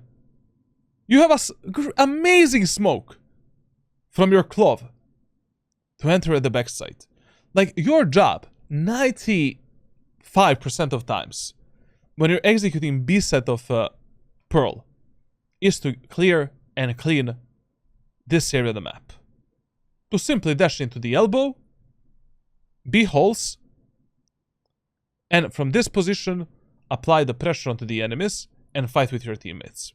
95% of times. Only in eco rounds, half-buy rounds, bonus rounds, when you're in some kind of a disadvantage, or like enemies are just countering you here, like you're not able to survive in this position, then you should be changing your executes.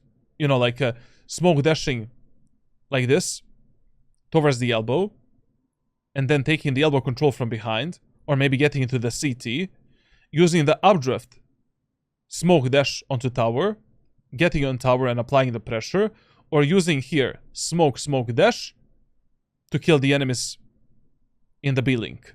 To maybe pinch them from two different sides, or to kill them with a shorty, bucky, what he tried to do, essentially, here. But in a 4v3, with your Phoenix being behind the enemies, this is mega unnecessary. Like, now you died, you gave the enemies this numbers advantage for free, and this can cost, but the round is probably over, like, at this point. Yeah, like, GG. As I said, like, the first 4 to 6 rounds are the learning rounds for you. You don't know with what type of mentally disabled players you're playing that game. You don't know how good are your teammates, how good are the enemies. If you don't value your life, and you don't focus yourself on the most basic tasks, such as numbers advantage, refrag potential, proper economy rules, proper patterns of pushing on a specific map, you're gonna have a really hard time grinding out of these low elos from Iron 1 to Diamond 3. A very, very bad time, to be honest. Now, in this round, like, whenever you get the Jett's ultimate, as soon as you get the Jett's ultimate, you should use the Jett's ultimate to save your economy and use it as a main weapon in that round. But if you're using the Jett's ultimate as a main weapon, always buy the heavy shield.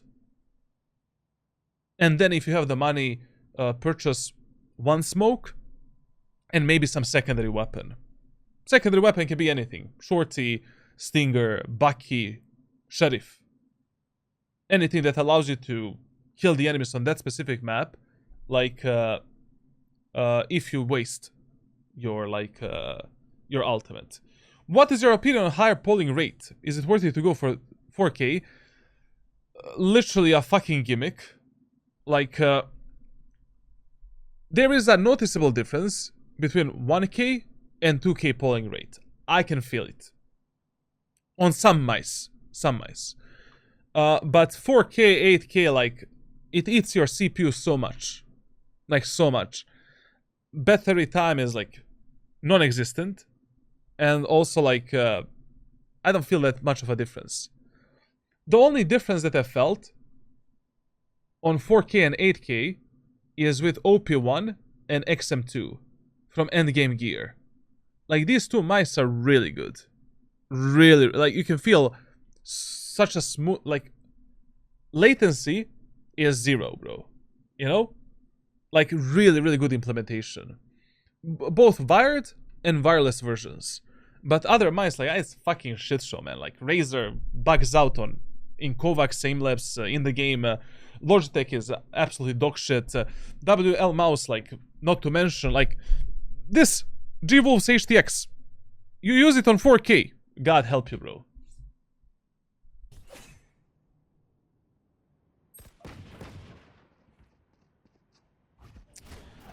Now, you know, one macro mistake that we're making in this match is how we are navigating our teammates. And as I said, communication is not important in Valorant, like when you're playing in these low ranks.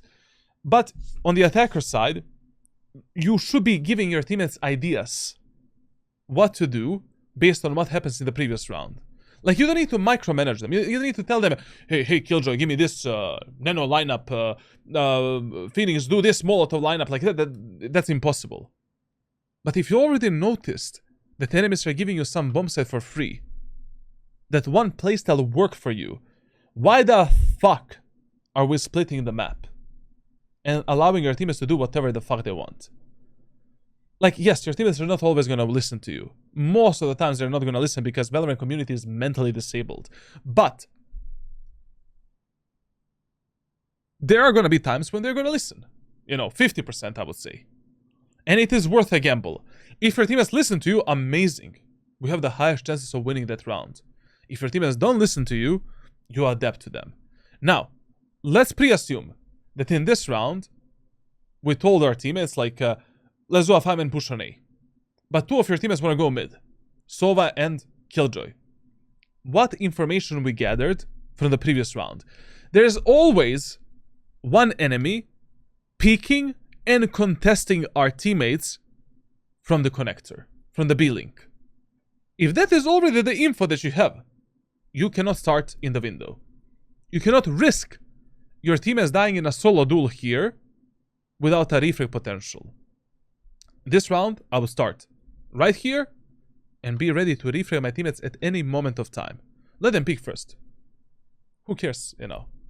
Who cares about them? If they already want to fight, let them fight. Use them as a recon tool. Especially if they're worse than you.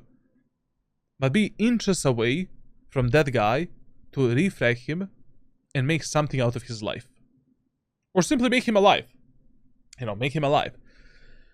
This type of information, this type of info, is what you're searching for when you're playing on the attacker side of Valorant. How enemies are playing the map on a macro and micro level. How fast they're rotating. How they position on the sites. What they like to peek. Because one of the easiest things that you can abuse in the lobbies between Iron 1 and Immortal 2 is players' lack of adaptiveness. Like, very, very rarely players change how they play on a macro and micro level. Like, they have a very, you know, shallow playbooks, shallow playstyles. They love to repeat themselves over and over again until you punish them 6 times, 7 times. Some players never adapt.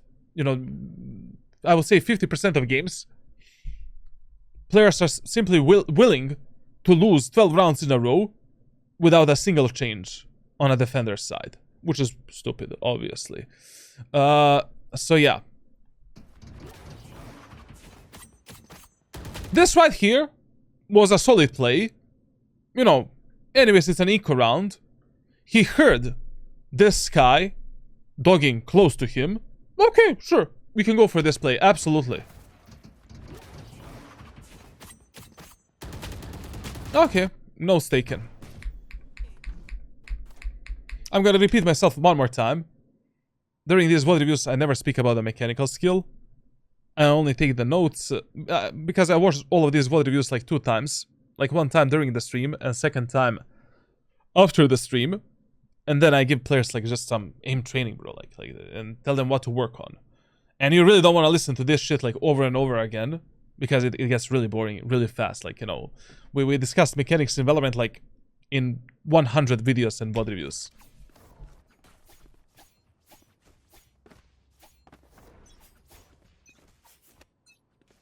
What do you think about Viper V3 Pro?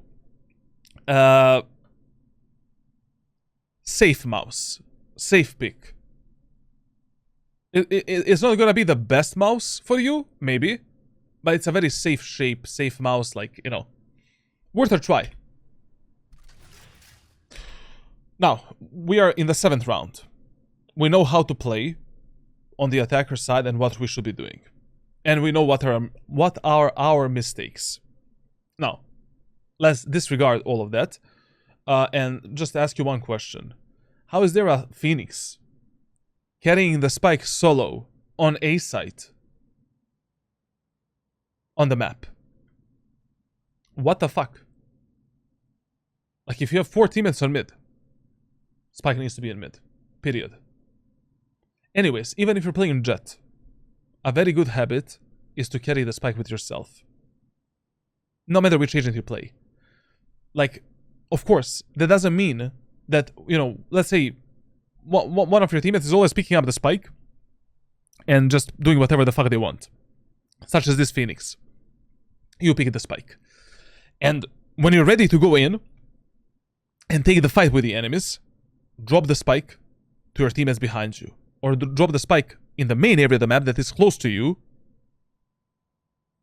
So once you clear the site and enter the site, the spike is here. It is not on the other map, essentially. And if your team has already picked the spike, such as this Phoenix, and he is going alone in a very dangerous area of the map, you need to play with that guy. Like, we cannot lose the spike now in A main, and then play the game that is called retaking the spike on the attacker's side. Brother, like, our job is to plant the spike. Our job is not to get the spike and then plant it.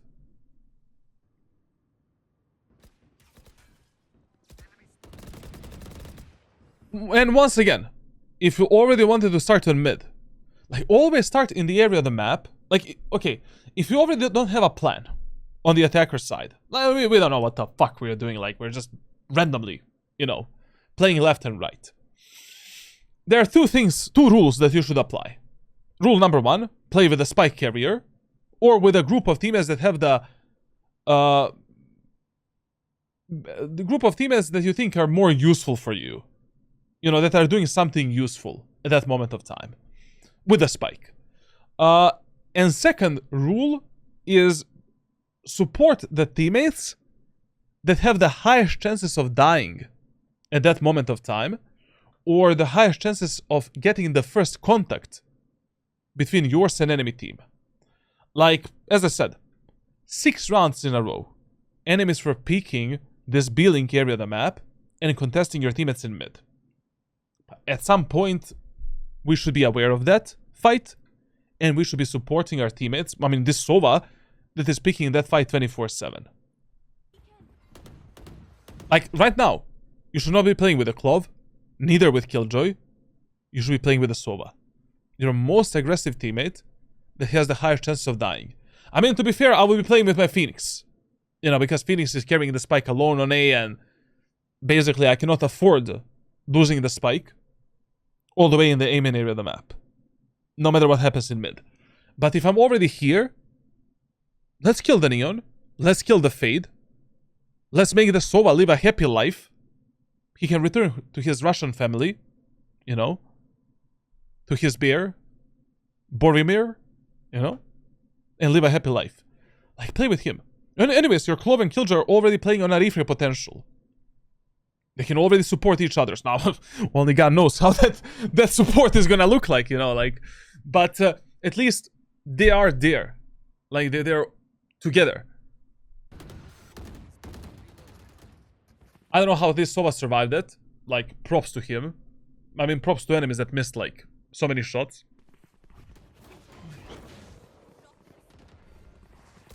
This was solid. You know, like, there is a chance for you to fight the enemies here. Using a dash ability was good timing. The smoke could have been a bit better. You know, like, basically, when you're smoking this, like, connector area of the map with Jett, like, do it a bit deeper, like this. So that enemy is not, you know, when you do the smoke like this, maybe I'm playing here with a Bucky, you smoke me off, and you give me more space to fuck you in the anal cavity with that shotgun.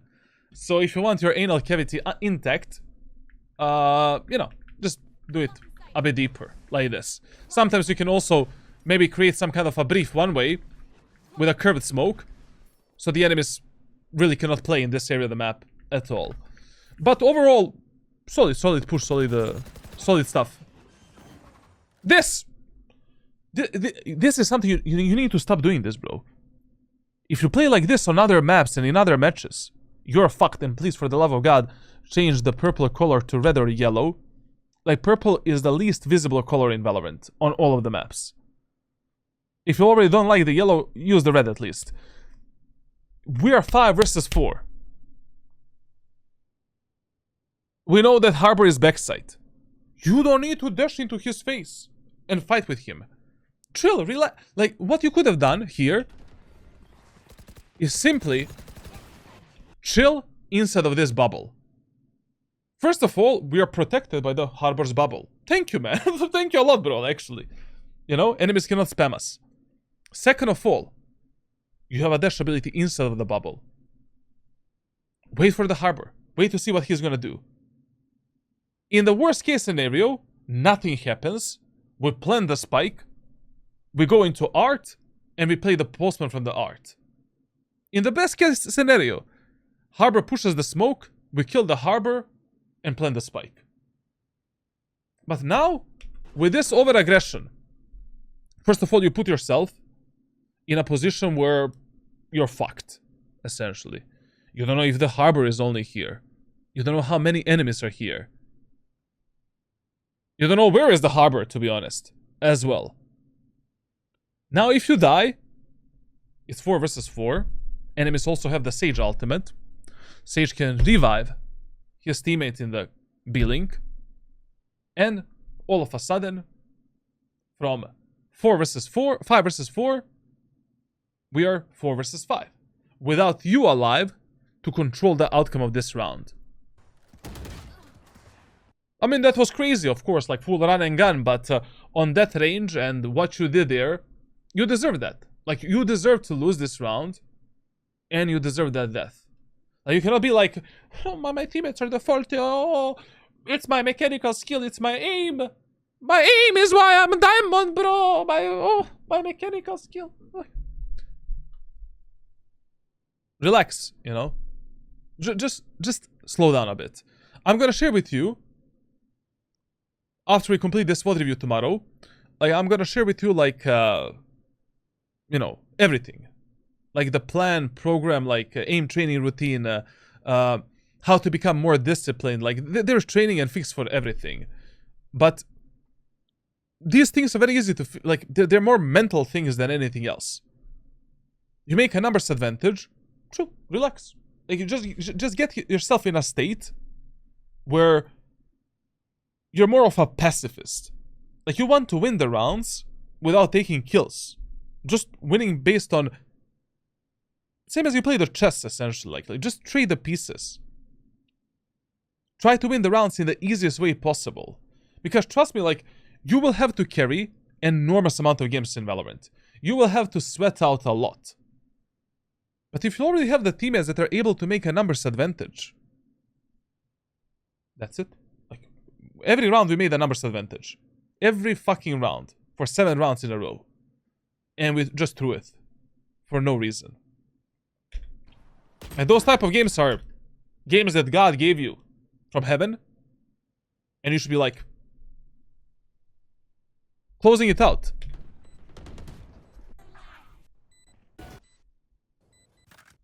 We won it at the end, but we won it by, you know, only Phoenix survived, literally.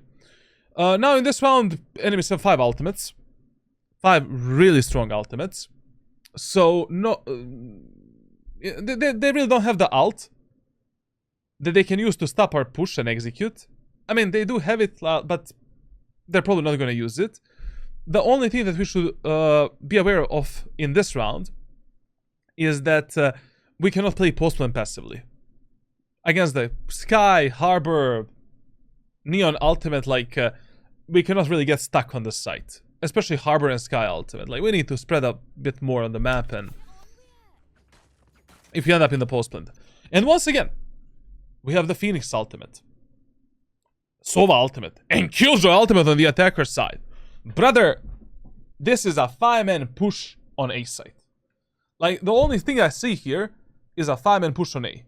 No reason to risk pushing B site. Why? Because of the Jett's ultimate. Maybe she's gonna go crazy, like, you know, with the knives. Because she is the B player. And the mid player, essentially. Harbor, my Indian brother.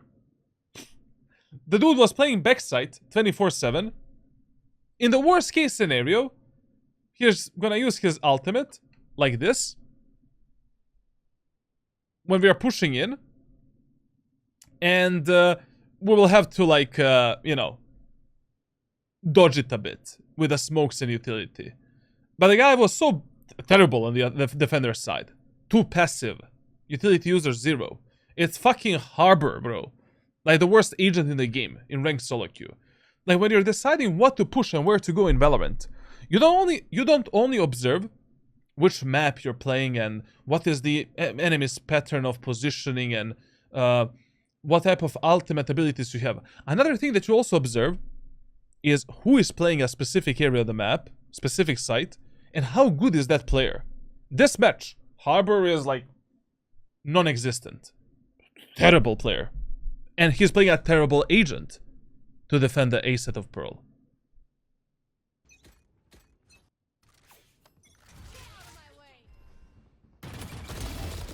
And this is something you should have expected.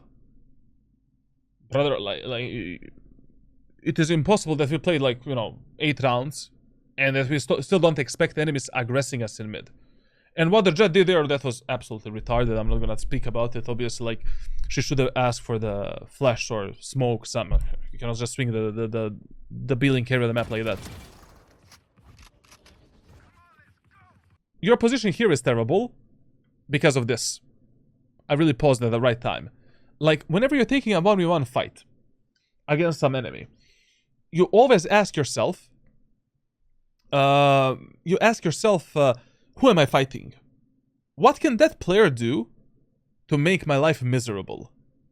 Like, if I'm fighting against a flash character, I cannot fight in an open area of the map. Even with the dash ability, this is just a waste. You know, he's gonna survive this. He's gonna go out. But you kill a guy, you kill the Jett on mid. 5 versus 4, numbers advantage. Phoenix with the ultimate and spike, pushing A site. Guys, mission abortus.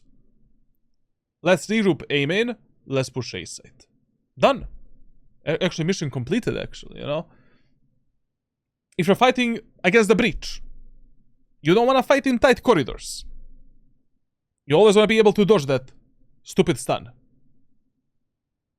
Fighting against Charlatan around the smokes. Expect that idiot to be in the smoke with the shorty. You need to clear the smoke first. Wait for the smoke to disappear. Pull out the shorty yourself. Like, you need to think about that as well when you're picking these type of fights. This is just a waste of dash ability. And also, we should just be regrouping towards A main. We made a numbers advantage. The worst Indian player alive is playing on the A site. Probably passively. Waiting to ult and to retake the site.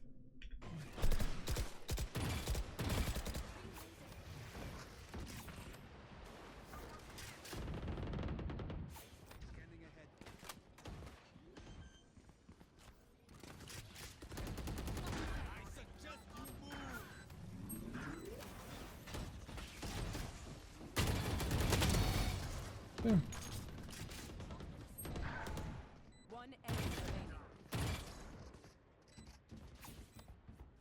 Okay. Okay.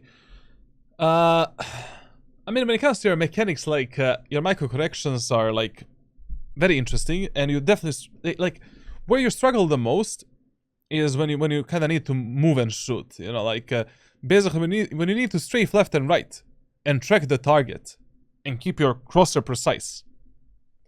That doesn't work really well for you, and you cannot really fix that in Aimlabs or Kovacs. You need to do some other training for that. We'll talk about it through private messages, and I'll give you some kind of aim training routine. Listen here. So now, once again, you ended up 2 versus 1.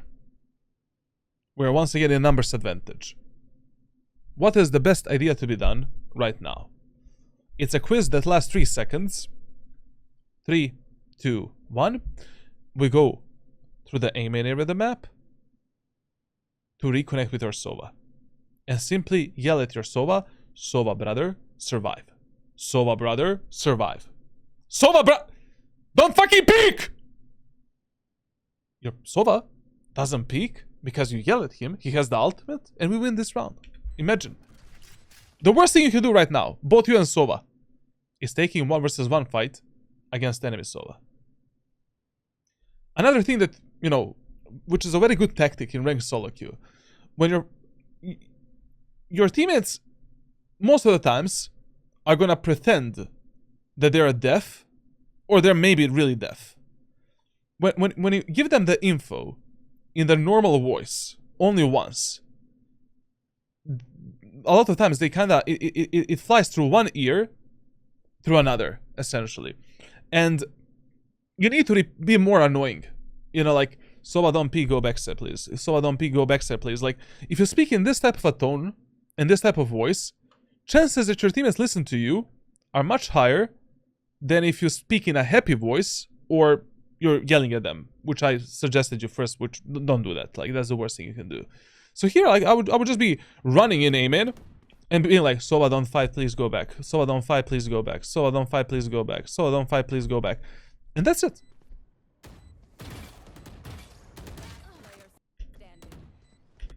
I don't know. really unnecessary fight one more time. Now, of course, the Harbor just hit some crazy run, and I don't want to talk about it, basically. And, you know, your strafing and gunning is not really your strongest point in your life, but another fight that didn't need to happen. There was no reason for it to happen. Listen, whenever you're pushing an area of the map, fast with your teammates. Whenever you're pushing a main area of the map, fast with your teammates. And we're not using any abilities to clear that area of the map. Two rules that you need to follow on the attacker side. You either need to be inside of the anal cavity of that Sova and be ready to refrag him at any moment of time. Or the second rule is you run in front of your teammates and jump spot every angle that we are approaching, and you clear it yourself. Because the mechanic that players underuse the most in Valorant is jump spotting mechanic. I think that movement mechanic doesn't exist. Like, you kind of unlock it when you reach Immortal or High Ascendant. That is where I see the players actually, you know, clear the angles a bit smarter and better. But until you reach Ascendant, it's kind of locked. I don't know, people don't use it, don't think about it at all. And you need to be thinking about it instead of your teammates. And look at this Solak, he's just swinging, bro. He's gone. And if Horcus is playing this off angle with Operator and the Chamber, that Sova is fucking dead. You know. So, like, I mean, Horcus is not gonna play in Diamond, maybe. He's gonna Smurf, I don't know. But you don't wanna die. In a stupid way. From a stupid off angle. Okay? Oy. Considering what type of clusterfuck there was on the bomb site, this was a really good reaction from him. Like, to be honest, this was actually pretty good reaction. Like, for a Diamond 1 player. Good job, man. This was really good. Like, that flick on the right, being aware that Harbor and Sky are on the right side as well, because they're using utilities from there, instantly pulling the shorty to get in a smoke and delete the enemies. Very good. Very, very good.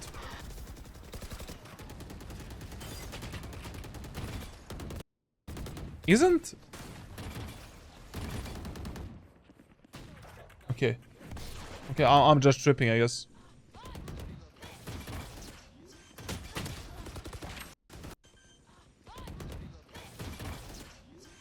This fight is the fight that you needed to take, by the way. Like, we needed to support our Phoenix.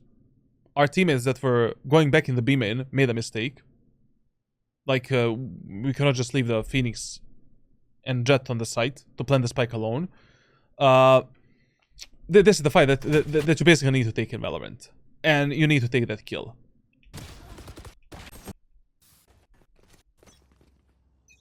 Now, once again, like, I'm gonna repeat myself, like, we don't speak about the mechanics now, I'm gonna speak about that, like, at the end of the VOD review and then tomorrow. But judging from, like, what I've seen thus far, longer fights don't work in his favor at all. Like, as I said, like, whenever he needs to move a bit and shoot, non-existent. Very tame, very poor. Like, micro corrections are also non-existent. I feel that he doesn't even try to hit these shots. Like, he's just like, okay, if I'm gonna take this fight. If I win it, I win it, essentially.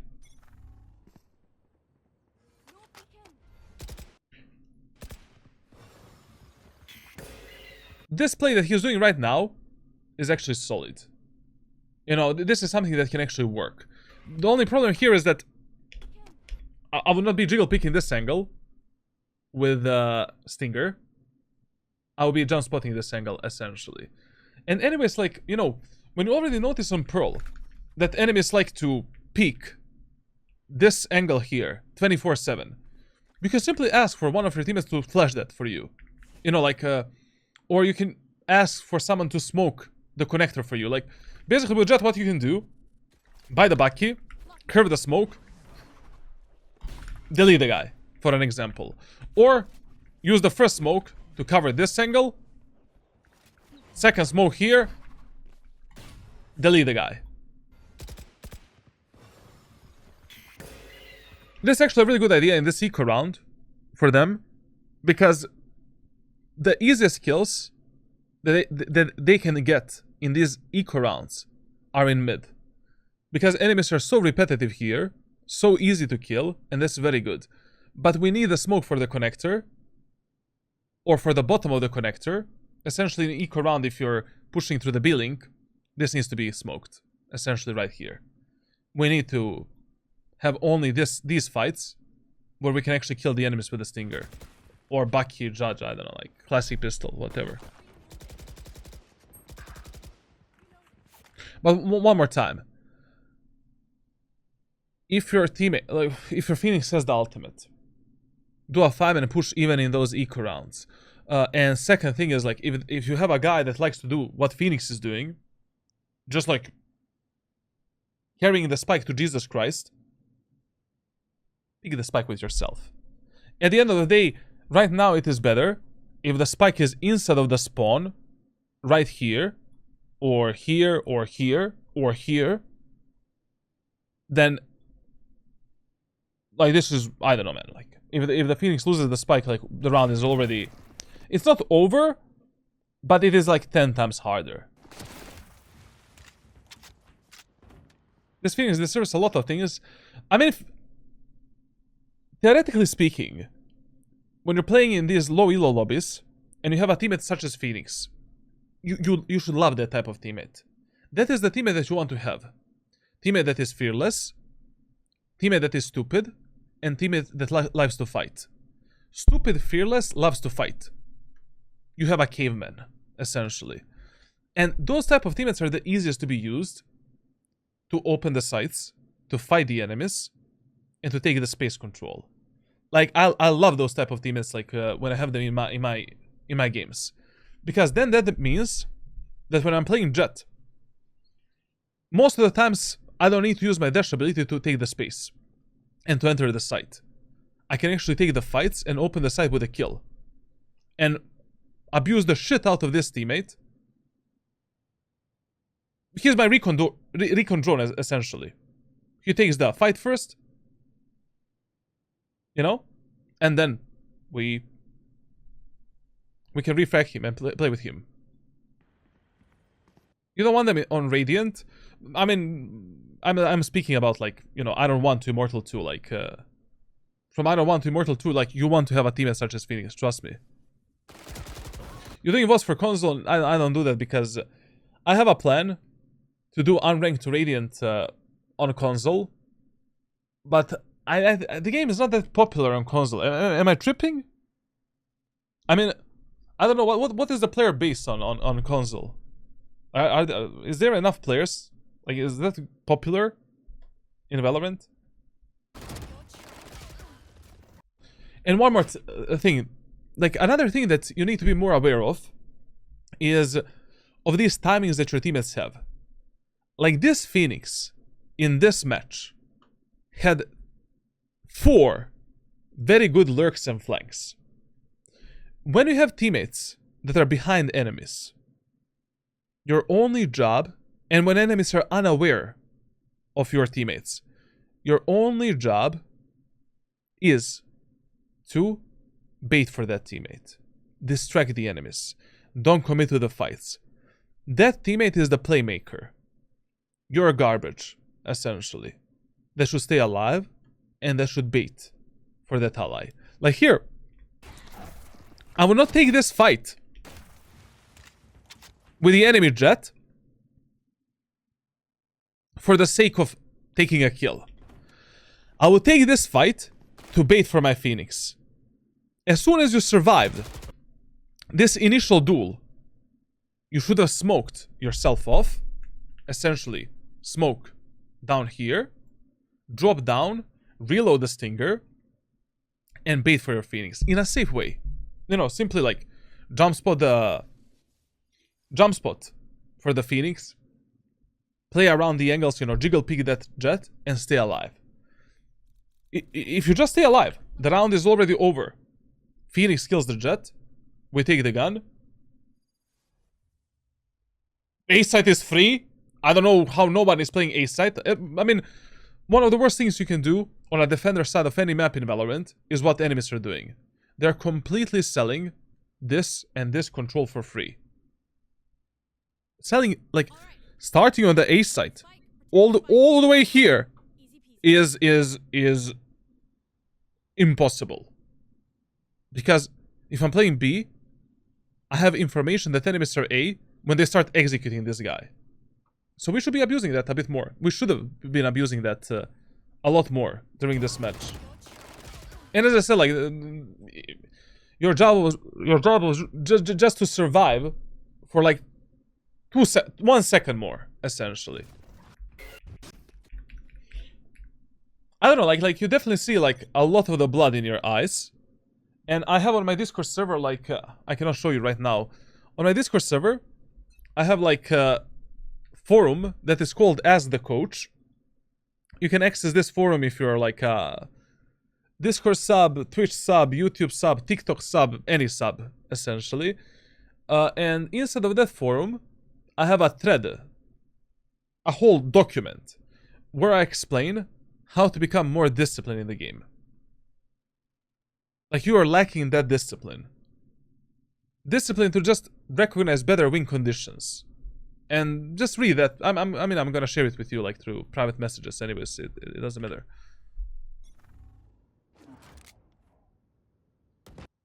Same mistake you made in a 4th round. You're 1 ultimate orb away from the ultimate. On the attacker side of Pearl. You don't have money for Vandal or Phantom. You buy Heavy Shield, some secondary weapon, I don't know, like Sheriff or Shorty. What, I don't know how much money you have. Or just buy a Heavy Shield. Take the orb on A or B. I mean, A is better. And now you have the weapon. And now we do something. Like, playing this round with a Sheriff only is diabolical, like, literally, like. And it's the second last round of the half. This as well, you know. Is there really a reason to do this? Even though the spike is dropped on mid. Like, we have Skye and Jett that are fighting us. Jett has a dash ability, Skye has 2 flashes. Relax. So, okay, we lost the spike. We lost the spike, no problem. Like, you still have a dash ability, and you have a Sheriff. Plenty enough to get a kill, and then get a spike. Anyways, you need to be more present in the game. I feel that you're autopiloting a lot, as you said. There is a training for that as well. No worries. Like, very good training. I'm gonna share it with you after this VOD review. Now, you need to observe this type of plays from the enemies. Like, it is impossible that your Sova is taking this fight in the connector every round, almost every round, and that we are not punishing that guy. At the end of the day, like, what I would have tried here is also spamming the enemies, you know, like, buy the fucking Ares. Buy the... So, you're playing Jett, so what? So what? Like, if this is gonna give you a kill, buy the fucking Ares and Ares, Shorty, Light Shield, and that's it. Enemy Jett is pushing, you know, we kill this guy. Like this.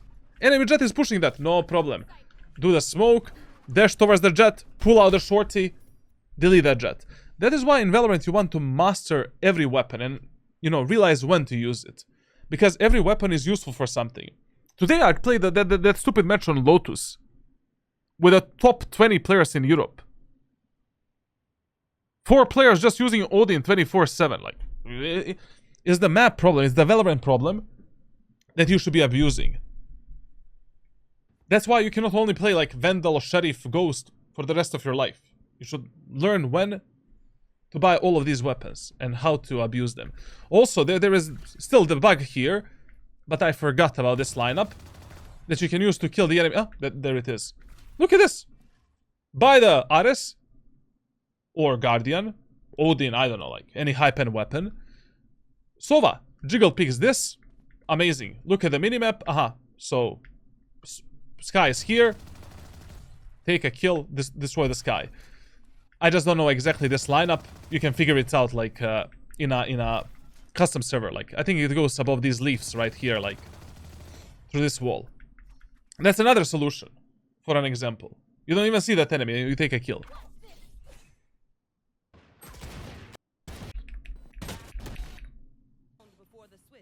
Okay. Whenever there is like a last round of the match and you have the ultimate, always use the ultimate before the round starts. Even if you're not using ultimate as a main weapon, just so you don't have that animation, you know, like that you need to pop out when you're using the ultimate. Second of all, when your teammates don't have credits to buy weapon and the ultimate and the heavy shield, drop weapon to your teammates and use the ultimate as a main weapon. Like here, I would actually buy it for my Killjoy, and I would play this round with a heavy shield, ultimate, and I would ask my teammates to drop me like maybe a Guardian with a shorty, or maybe Bulldog with a shorty. Bulldog, shorty, ultimate. You have a weapon for every situation. For an example, Stinger, Sheriff, ultimate. I don't know, like whatever you prefer. Depends which map you play as well. Like, you know, like on a defender side of bind or attacker side of bind, ultimate, judge, and sheriff and heavy shield are a great combo, obviously.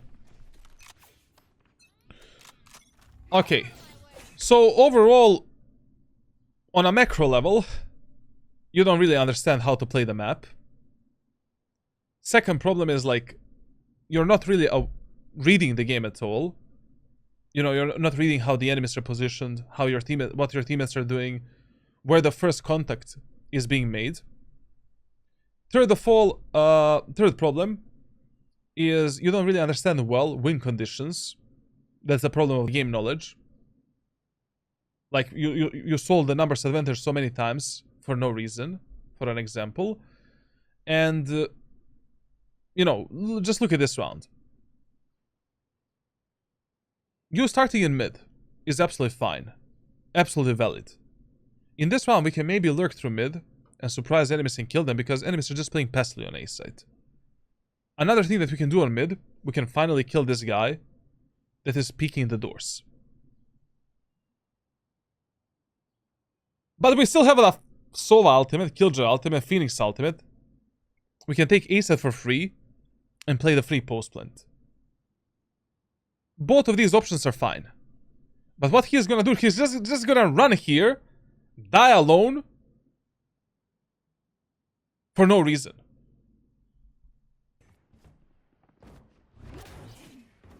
Crazy stuff. And doing all of this alone without activating a dash ability, even crazier.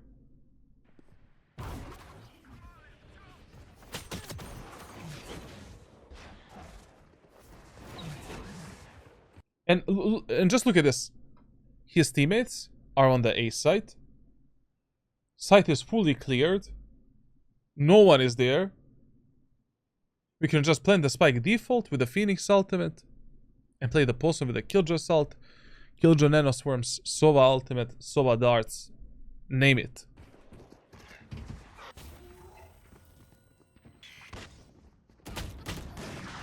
You absolutely deserve to die there, and you should be dead. Okay, that kind of summarizes your attacker side. Like, this round is the prime example of all of your problems on the attacker side, essentially. Like, just on both macro and micro level, you need to change your gameplay. Like, of course, your mechanical skill is not really the best in the game and stuff like that, but this is not a mechanical problem. This is a how you play the game problem. You know, how you play around your teammates, around your enemies that you get. In this round, if he lurked through mid, that would be good, actually. Because, you know, he can potentially surprise the enemies. We never had anyone that was lurking and flanking. And why was it good in this round to lurk and flank? Because when enemies are giving you some sight for free, then you can just trust your teammates that they're going to stay alive long enough for you to complete that flank and lurk. Just absolutely stupid gameplay, like on both macro and micro level, in terms of what we've seen during this VOD review.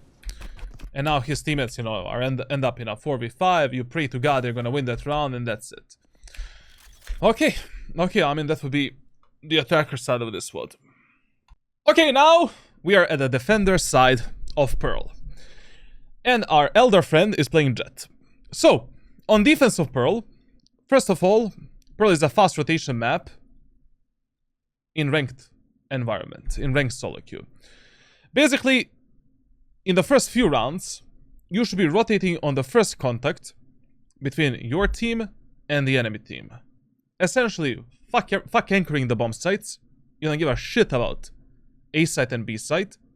Simply help your teammates out if you're playing in between Iron 1 and Ascendant 1. Generally speaking, if you're playing in that low elo, and even medium elo, to be honest, like on this map, you don't give a shit about A site and B site control.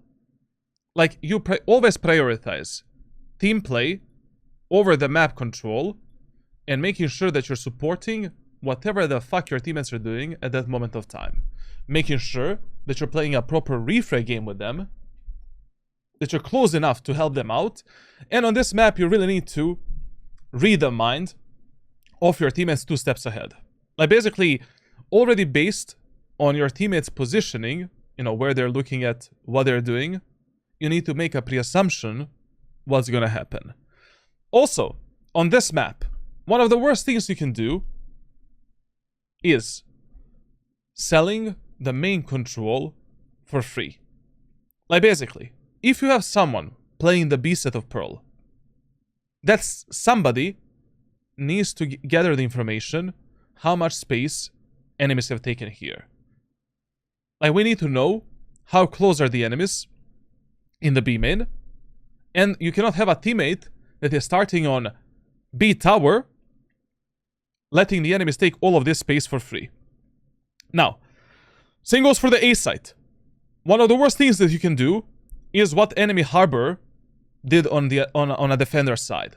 Enemy Harbor was always playing at the A backside, selling the site for free, and never gathering this early information in the A main area of the map. Like, you don't need to fight the enemies. Always. Most of the time. You don't need to contest them. But at least jiggle peek them. Jump spot them. Like, you need to gather info already here, how much space enemies have taken. You cannot let the enemies walk up all the way here, and then enemies do a fast execute, and you're fucked. Because none of your teammates even started rotating. Now on Pearl, on a defender side, always prioritize defending the mid area of the map over anything else. Especially in ranked solo queue, if you're playing in the low and medium elo lobbies. Like, first of all, in this area of the map, most of the times, your teammates are gonna pick the first fight. Most of the times, some idiot is gonna simply pick the art area of the map alone, or maybe the doors. And then what happens is, like, you know, they die, and they open this whole part of the map to the enemy team, and the rounds become much harder. Like, on this map, whenever you have no idea what to do, and you have no idea where to position, you're just autopiloting. Just position here. Just play in the connector, play in the B-link, and play fast rotations between B site and A site. Anyways, this spot here, you should play whenever enemies on the attacker side are eco, half buy, or bonus, and in the first round, you should always start your round in the B-link, so that you can play fast rotations between A site and B site, because only God knows what enemies are gonna do in that first round. Even though B site is your default site and #1 priority on this map, like, on this map you always prioritize the control of the connector, B-link, and art over anything else in these ranks, essentially. Now, if your teammates are going for aggressive plays, play with them, support them, observe who is dying first. You know, if you're, I don't know, like your ISO is maybe peeking the doors 24/7, be there for him, support him, play with him. Now, in the first round with Jett, you kind of have two buy options, to be honest. Like, you should either go with a Sheriff. Yeah, you can do that. Why not? And simply play at the doors and play fast rotations. If enemies are pushing, you can maybe try activating a dash ability, maybe getting a pick, you know, and pressuring the enemies a bit. You can buy the Ghost with the smoke. It is really up to you. Now, you can also buy the classic with a light shield and 2 smokes, but if enemies go B and they just play the postman from the B long, you're not gonna have that much of fun time. Let's be honest. The most optimal buy option is like Ghost with the smoke. You have everything for the retake and a weapon with which you can play on any range. Now let's see what our friend Elder is doing in this first round. So first of all, like, you know, his starting position, okay. I mean, I would still prefer if you were the one playing with one of your teammates in this, like, connector area of the map, B-Link. Like, right now, only God knows what your Killjoy and what your Sova are gonna do at this moment of time. Like, only God knows that. Essentially. So, you know. You see, you saw it right now. Like, your Sova went for a super aggressive peek. Killjoy is just like, okay, so Sova, you go, I'm gonna stay passive. Like, it is much more important, it is very important for you to start in this connector, B-Link area of the map, in the first round. Especially if the enemies are pushing B. I mean, you can make much faster rotation from B-Link to B site to support that teammate on B. But, I mean, in this round, we don't have anyone on B site somehow, so that's another problem. And here, like, once you heard the movement of enemies on mid, I mean, you literally heard enemy Neon running towards you. Why are you not ready for a fight? Like, you know the guy is close. Activate the dash ability if you already want to fight. Which is okay. I mean, like, with Jett, to be honest, like, you can pick a lot of stupid fights. As long as you pre-activate your dash ability. I mean, this fight is not that stupid. It's just a bit unnecessary for the first round. Like, in the first round, you really don't want to die first. And then rely on 4 random teammates to close out that round for you. Especially because we saw on the attacker side what type of teammates he has. Like, every single round on the attacker side, he died first or second, and then his teammates lost the post plant, or the rest of the round, essentially. This type of gameplay is kinda unacceptable if you want to rank up from these low elo and medium elo lobbies. Like, that type of gameplay is okay, you know, like, doing everything that your team needs you to do in Radiant lobbies, for an example. And here, like, this is an absolute waste of the dash ability. I mean, if you already activate the dash ability, but try to get a fight. You know, first of all, there was no reason for you to jump spot this. You heard the guy literally living next door to you. Like, the Neon was running like a maniac.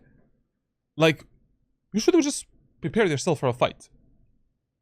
Activate the dash ability and get ready. What's the problem?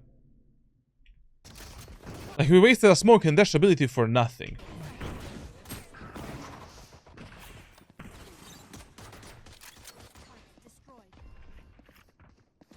I mean, it's okay. I mean, it's okay that he's playing this, this passively. I mean, passively. Like, he's really too passive, in my opinion. But just if you, I don't know what is the idea behind pushing the art alone in the first round and not taking a fight with the dash ability.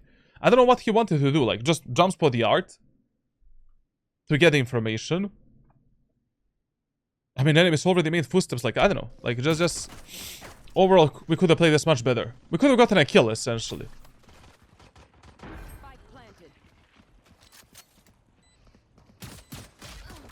Okay, we're gonna speak about your mechanical problems at the end of this, I mean, through private messages. But from now on, like, if you can communicate to your teammates to play a bit more passively in the first round, because we cannot play this aggressive in the first round. Like, try to tell them, like, guys, don't push anything. Just gather the information in the main areas of the map. And try to start in this connector area of the map so you can play a bit faster rotations. I mean, you didn't lose this round yourself, but you didn't win it as well. And I think you could have contested the enemies in art with that dash ability, maybe getting a pick onto that neon, while slowly digressing, you know, towards the site.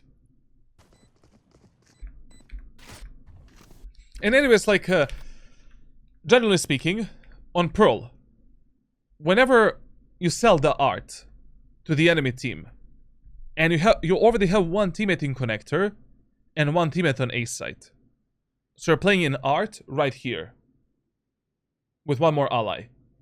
Leave that teammate in connector and support your teammate on site.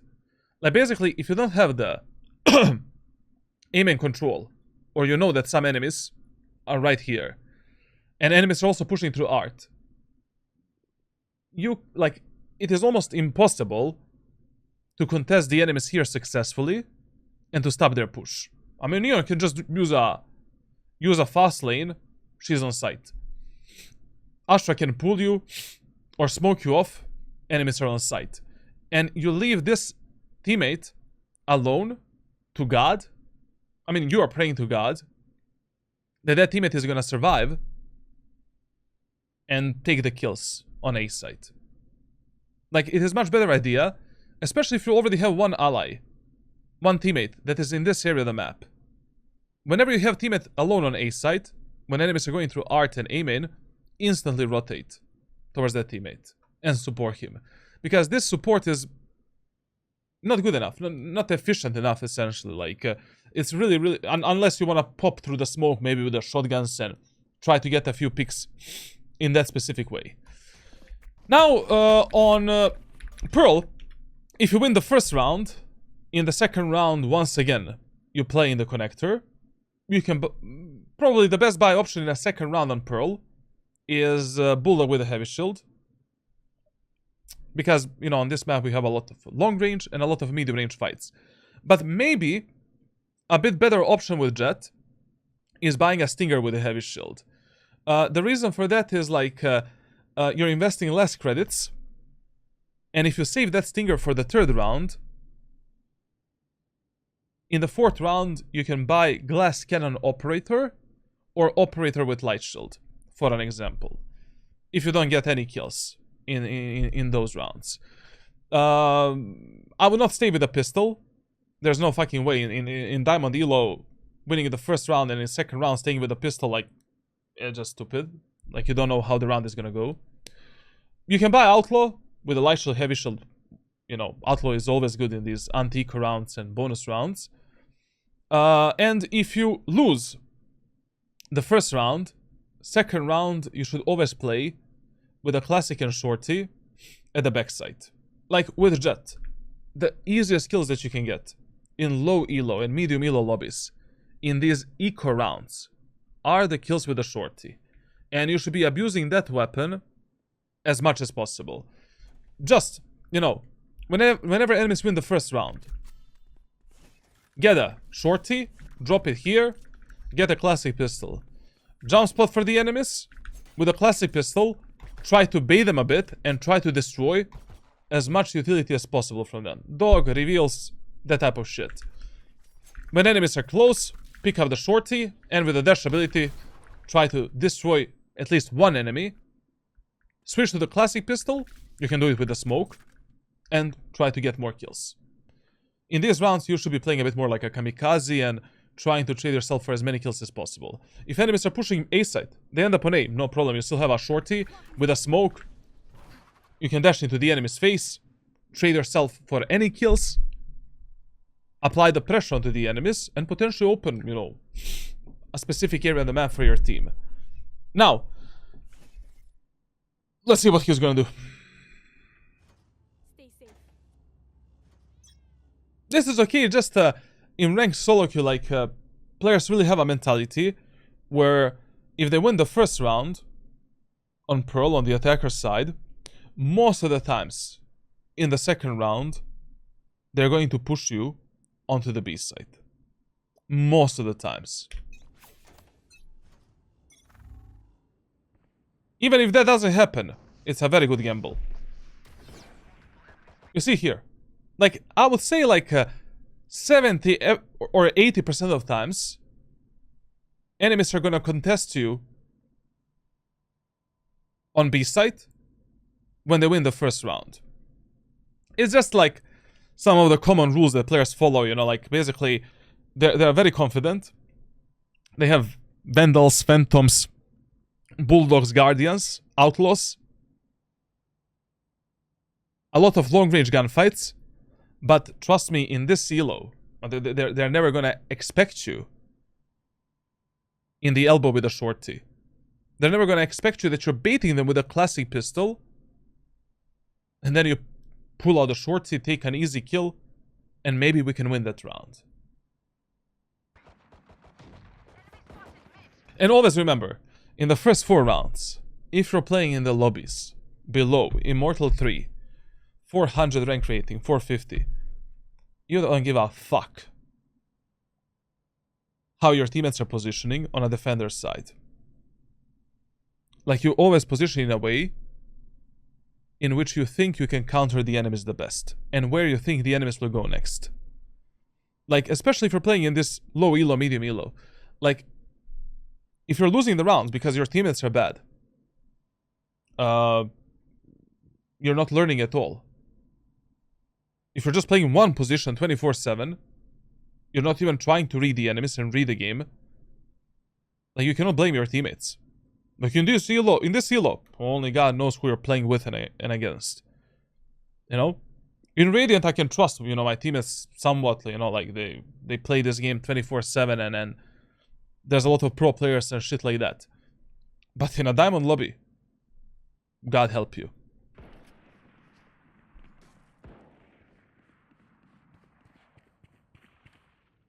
And also here, as I said, in the first 4 rounds, generally on any map in Valorant, you should be doing fast rotations on the first contact between enemies and your teammates. Because the most common playstyle that players like to use on the attacker side in the first 4 rounds, I mean generally in Valorant, is just mindlessly pushing, you know, doing a 5-man push somewhere. Communication in Valorant is very low. Players' strategies are like very simple. Hey guys, let's push A, let's push B, let's fake this, let's fake that. So that is why in the first 4 rounds, you should be doing essentially fast rotations. Now, after the 4th round, you're just asking yourself, what are the enemies doing? How are they playing on a macro and micro level?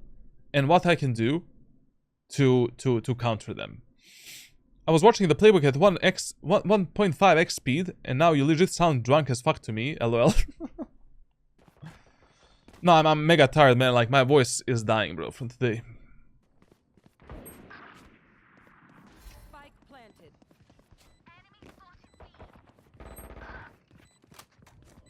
So the moral of the story here is, number 1, you should have bought smoke with a shorty in this second round.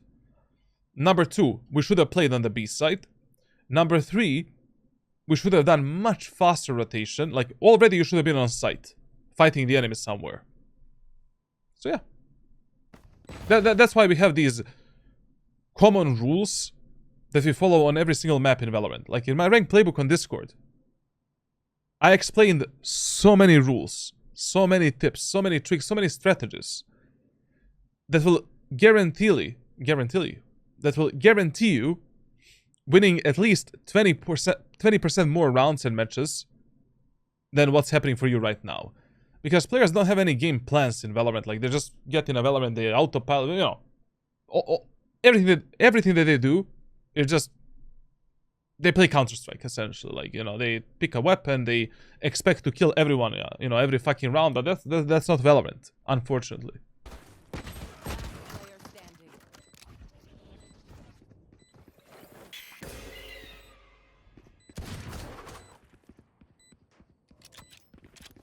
I mean, borderline, it doesn't matter what happens this round. Like, listen, if the round is a bit unwinnable in these earlier stages of the game, try to go for some exit frags, unless you need to save your weapon, because it is very important for us in these eco rounds to damage the enemy's economy as much as we can, and to build up our economy and our ultimate points. Like here, obviously, like, you know, this round is literally unwinnable. Like, if enemies play together, like, it's impossible to go for 3 headshots and just kill all 3 of them. I mean, it happens, like, people like to play 1v1 a lot, but highly unlikely. So as long as he takes some kills here, it's okay. I mean, we fucked up 1 minute ago, because we started in art in the second round. Okay. Now, in this third round, essentially, you just ask yourself what enemies did in the first 2 rounds and what is the economy status of the enemies. So, in the first round, enemies split A, they went A. In the second round, they went B. Once again, with some kind of a split. So, based on AB rule, we can pre-assume that enemies will be hitting this area of the map in this third round. And if you combine that rule with economy, because enemies are playing a bonus round, chances are around 80%, even 90%, that enemies will hit something here. And that is going to be the first contact between your team and the enemy team, especially the mid area of the map. So right now, we look at the minimap, and we ask ourselves, which one of my teammates have the highest chances of dying? So, based on the minimap, we can see that the highest chances of dying is in the hands of our Phoenix. You know, you need, like in this elo, I'm telling you guys, like when you play Valorant, you need to be 300% focused in these lobbies. Like right now, even though we think that enemies are gonna push art and push connector, and there's gonna be probably a lot of enemies there. One problem that we have is that our Phoenix looks like an aggressive monkey up on the minimap. Whenever your teammates are looking this aggressively towards the barrier at the start of the round, chances are 90% they're going for some kind of an aggressive play. Because we know that in this round, enemies are probably going to try doing something on A site and mid. We need to play with that Phoenix. Art is guarded by the Killjoy's turret. We're getting information there. Killjoy is playing connector. We're getting information there. And Killjoy played the first 2 rounds super passively. So she's not really the guy that loves to fight. Our Phoenix fucking died in the first round by pushing the B-main area of the A-main area of the map. So, first of all, we should have bought in this round. I don't know why the fuck are we playing with a Marshall in the third round. You lose the first 2 rounds, you save the money. Third round is always a full buy. And also, if your teammates don't follow the common economy management rules, and they're just forcing, unfortunately, you need to follow your teammates' stupid economy. So basically, like in this round, his teammates are forcing, which is a common sense. We should be buying in this round. I don't know why we don't have a Vandal with a heavy shield in this round. And the second problem is like we should be supporting our Phoenix that's gonna die in now. Maybe. Now, we should thank God that enemies are stupid and that they didn't do what we thought they were gonna do. The whole purpose of these rules is to have smarter gameplay and higher chances of winning the rounds. Like right now, you got saved, essentially. Because, you know, enemies pushing B side. It takes a lot of time to push from B main all the way into the site. But enemies could have stomped this guy in the A main area of the map. And how aggressively, like, you need to correct these things, essentially. Like, tell that Phoenix, brother, can you chill a bit? Enemies are playing a bonus round. We don't need to push that aggressively. Like, it is totally fine for him in this round to play on this location. A bit more passively, you know, just gathering information. Like maybe holding some tight pixel angle here just for info. Or jiggle peeking in this corner. Then he's also playing Phoenix. The guy can pull out the flash. Pop flash this angle, take a kill, get the fuck out. For an, I don't know, for an example. Like, try to communicate to your teammates early on, if you can, and tell them not to do something. Now, if they don't listen, like, you just adapt to them and that's it. And also in this round, I have no idea why you're playing with a Marshall. That's something we need to discuss privately.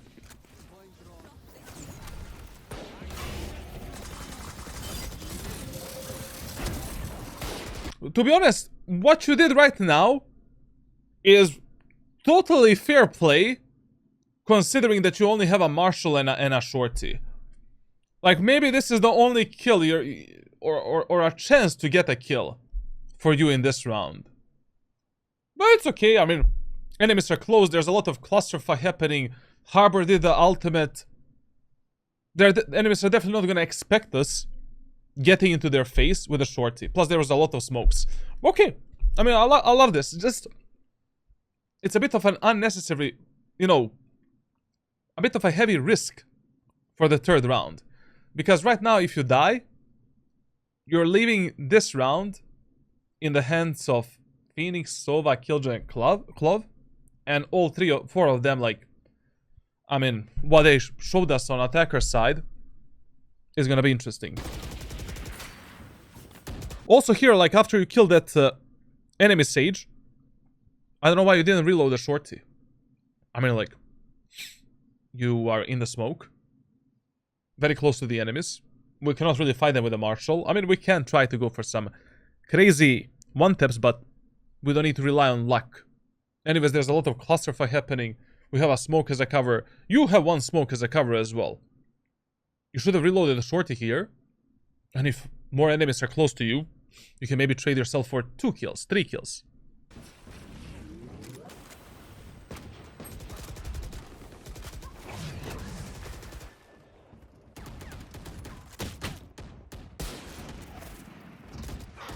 One enemy remaining. Spike down. Okay, not bad, not bad. Not that bad, to be honest. Solid round. Just what is out of my comprehension, you know, like, is just why we played with a Marshall and Shorty in that round. Now listen here.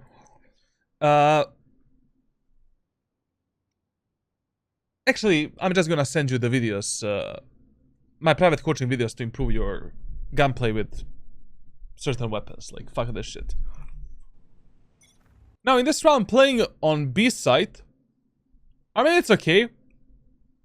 But the problem is, like, in these early rounds, you really want to follow the most common patterns and rules that players like to use on the attacker side.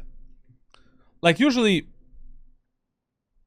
the first time when enemies lose a round somewhere on the attacker side, very rarely they will repeat the same round 2 times in a row. So basically, like, in these first 3, 4, 5 rounds, as soon as you destroy the enemy's push somewhere, that last round was a slaughter. Like, literally, we demolished the enemies on the B side. We can apply rule of fear. Like, essentially, right now, once again, chances are 80 to 90% that enemies are gonna push either mid or A side. Once again, we have Sova, Phoenix, and Killjoy that look very hungry for the kills. Here, I would probably play with a Killjoy. I'm not gonna lie. Because Sova and Phoenix, they're already playing together on some refrag potential. But if our Killjoy dies now in mid, we have even bigger problem than if those two idiots die in the A main area of the map. And anyways, like, when you're starting in the connector, you are really fast to rotate onto the B side. Like it takes you like 3 seconds, and even if you have the operator like in this silo, like you can easily just activate a dash ability, take a kill, and then play the retake with the rest of your team. You don't need to start in the B side, unless you're 100% certain that enemies are gonna go B. This angle here that you're playing, very good angle, you know, always play it on the edge of this drop-down position. Basically, like, no matter how elevated is a certain spot, you should always play on the edge of it. Basically, you know, we play this spot right here. And then, once you miss your shot or hit your shot, with a knife out, you reposition. You can maybe go for some fast jiggle peek or crouch peek. And then with the dash ability, we can try to take the third kill. Then we can updraft on this off angle, take another kill, and you potentially get like 4 kills in the pocket. At least you get 4 fights with the operator, which should grant you at least 1 kill, to be honest. And all of these fights are pretty safe.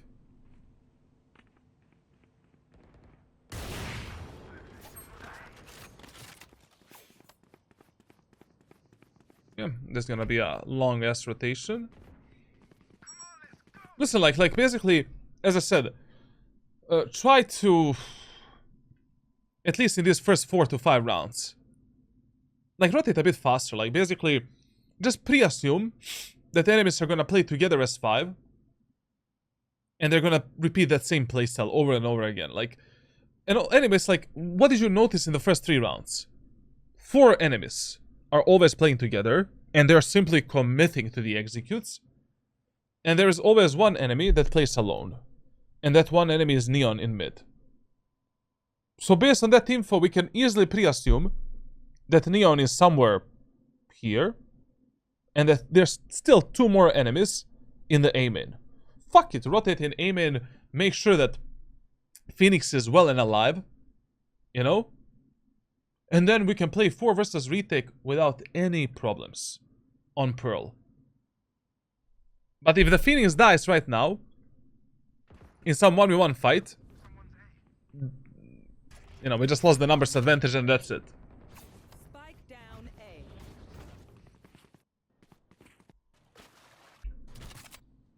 Now, when you make when you make such a huge numbers advantage, like 4 versus 1, just remember, fuck the map control, fuck the spike control, fuck everything.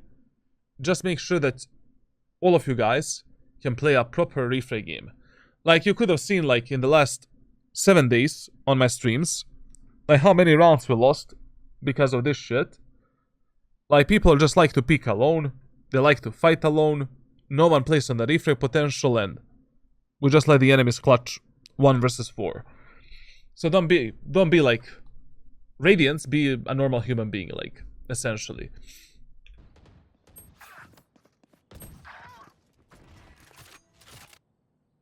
You will not kill my allies.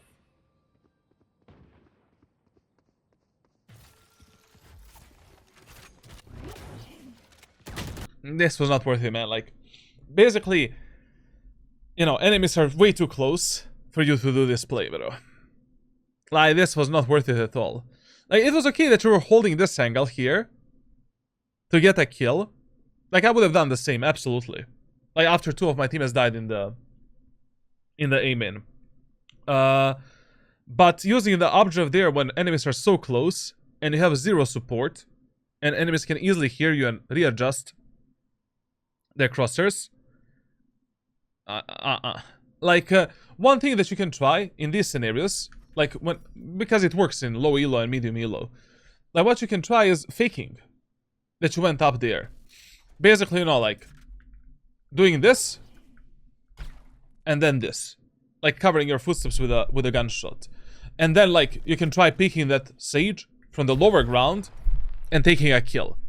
But using the updraft, I mean, like, enemies are just gonna pre-aim at you and then, I mean, delete you from the existence.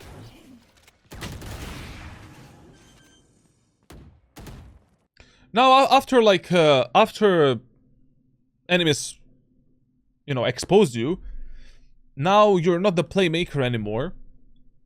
You know, there's no reason for you to keep your location a secret. Your main job right now, whenever your teammates are not playing with you, in those 2 versus 2 scenarios, is staying alive, applying the pressure onto the enemies, and praying to God that this Clove is gonna do something with this flank and lurk. Like, you need to stay alive as much as you can right now. Everything that you're doing right now is way too dangerous. Like this push, like this gap closing that you're doing right now. You don't know if enemies can peek you from top of this wall, from the backside, from I don't know how good is this wall, to be honest. Like maybe Sage has a gap here on the left side as well. You should have just chilled behind the boxes behind you. Jump spot the enemies a bit. Maybe go for some jiggle picks and shit like that. And wait and pray to God that the Clove is gonna kill this Jett in the A main. And this angle is mega dangerous because enemies can peek you from the bench and you can die from the graveyard. Now, for all of you controller mains, this Clove smoke. So right now, Clove smoked this graveyard position, whatever, like backside. Now, this smoke is bad because it kinda indicates the position from which they're not coming at that moment of time. You know, a regular diamond player is gonna see that smoke and is gonna pre-assume that you're coming either from art, main, or CT. You know, from these 3 positions here. In this elo, when you're flanking with controllers, it is much better if you smoke the position from which you're coming at that moment of time. Unless you're fucking up your teammates with that smoke. Right now, like, it really doesn't matter where this Clove smokes. She can smoke anywhere. But we know that enemy Jett is somewhere close here. And we know that the Sage is backside. If Clove smoked the A main area of the map, right here, there is absolutely no way that enemy Jett in a diamond elo lobby is gonna expect that Clove through that smoke. When it comes to your play, like, I don't know, this position where you're right now, mega dangerous, God help us. One enemy remaining. Check closer. Check closer. One enemy remaining. Okay, I'm in. Check closer. And you definitely need to pay more attention on this, like, proper refrag game, man. Like, you need to pay a close attention on this shit, man. Like, basically, there's so many, like, so many solo fights that you take. And on attacker side, it was very prominent, like, it was really visible. How many times, like, you know, you didn't fight with your allies properly. Like, here, you know that Sage is alone at the backside. Wait for your Clove to come a bit closer, go to the right side, peek from the same side with the Clove, that's it. Or, you can just wait for the Clove to get the contact, because she was really far away, and then you just fuck Sage up from another angle. Now, since, you know, in the last few rounds, enemies started following this AB rule and rule of fear, we can easily pre-assume that in this round, enemies are gonna either pressure us on mid or push the B site. So I would not be expecting in this round the aim and push from the enemies. But we need to take a look at the enemy's economy. Just a second.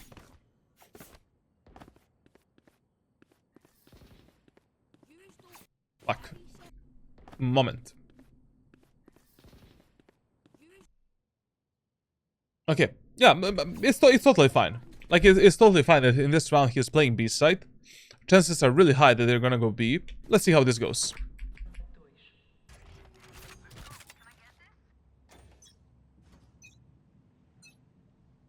Get out of my way.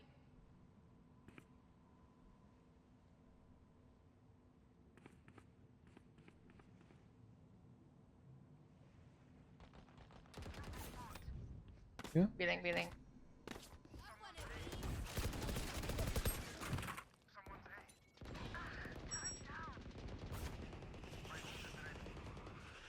Spike down mid. Okay, I mean, this round is mainly the... Once again, we see the problem of your map awareness, which we need to fix with some kind of a training that you're gonna get. I mean, like, listen. When you're doing all of this... So let me show you.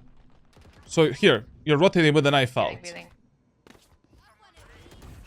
Where are you looking at if you're not looking at your minimap? Basically, whenever you're not fighting enemies, when you're rotating from location A to location B, when you don't anticipate fighting the enemies, or your teammates are in front of you, and, you know, there's nothing better for you to do at that moment of time, your eye should be up there. Like, based on what happened in this round, we know that 2 enemies only are in B-Link. So after we finish the fight here with a Sky and Sage, you're out. You're instantly rotating towards the Killjoy to help her out, or towards the Sova. And also, in this situation here, because you have a full shield, we should take the Vandal. We should switch the Operator for the Vandal. Because we have the Sova, with whom we can play on a refrag potential. And if we miss this op shot, well, that's gonna be, you know, interesting. 104 on Neon. Especially when the enemies are this close to you, and you need to fight in these, like, medium and close range corridors. Fuck the Operator. Just switch to Vandal or Phantom if you have it lying down on the ground somewhere. Unless you're low HP, obviously.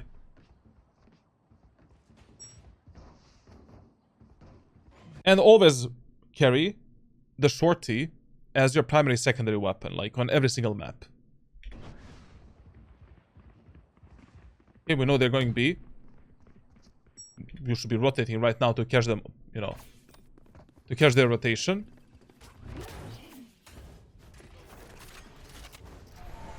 Very good, very good. Very good, very good, very good, very good. Not bad, not bad. Solid.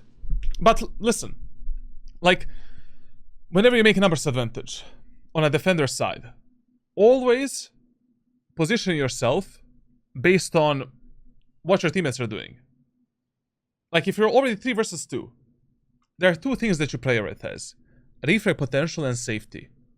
I really don't give a fuck if this spike goes A, if it goes B.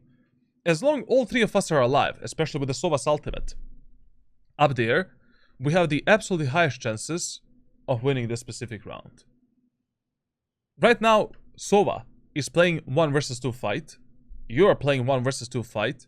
Phoenix is playing 1 versus... Phoenix is in the worst position, to be honest.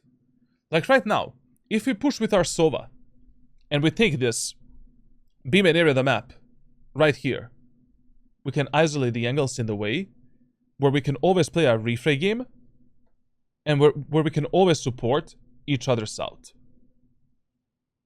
But if we give the Sova to play a 1 versus 2, One enemy remaining. you don't know how that's gonna go. Like, even if you knew that the Neon is here, somehow, I don't know how would you even pre-assume that, it is much smarter to pick a fight together with a Sova. Like, you know, you would have been 2 versus 1. We killed that Harbor, which was trash can this game. We take the B-main control. This Neon, she can end up wherever she wants. Like, as long as we are 3 versus 1, we win this round together.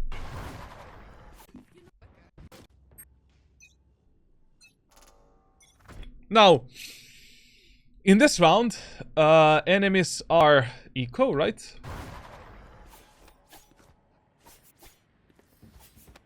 My ult is ready.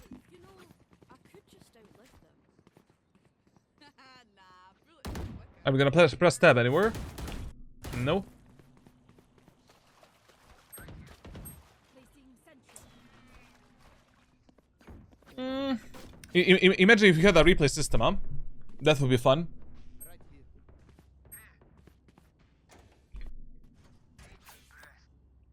Well, fuck, I really don't know what enemies are playing. But if enemies are playing an eco round, there is no reason for you to go for this aggressive play. You should save these type of plays for the full buy rounds. Basically, in anti-eco rounds, you never want to showcase to your enemies your best strategies, tactics, and the plays that you want to do. Like, this type of a play in an anti-eco round is completely unnecessary, number one. Number two, yes, chances are really high that enemies are going to go mid or A, because that is the pattern that they have been following for the previous 3 rounds.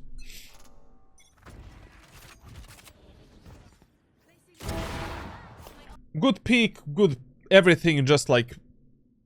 It would be much better if you used this play in the next round, where you know for a fact that enemies are full buy. In this round, I don't know, like... Because in the last round they had money to buy, but he didn't press the tab anywhere, so I don't know, like, how much economy they have. Yeah, they're playing an eco round, half by round.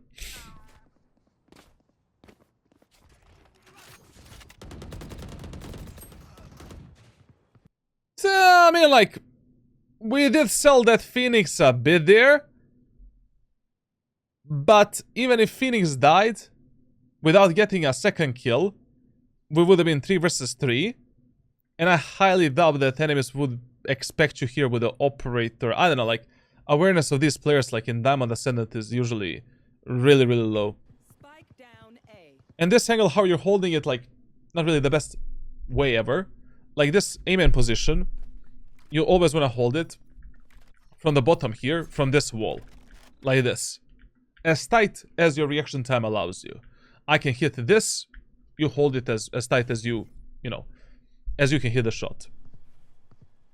2 more. And using the knives here, your ultimate, is an absolute waste. Like, whenever you're in the numbers advantage, economy advantage, like, there is absolutely no reason to use your ultimate. Like, here, you're not in any danger, you have a lot of safety, you have 2 smokes to reposition. Like, use your utility, go back, reposition towards the site, and that's it. Enemy remaining. And especially taking this 50-50 fight. Why?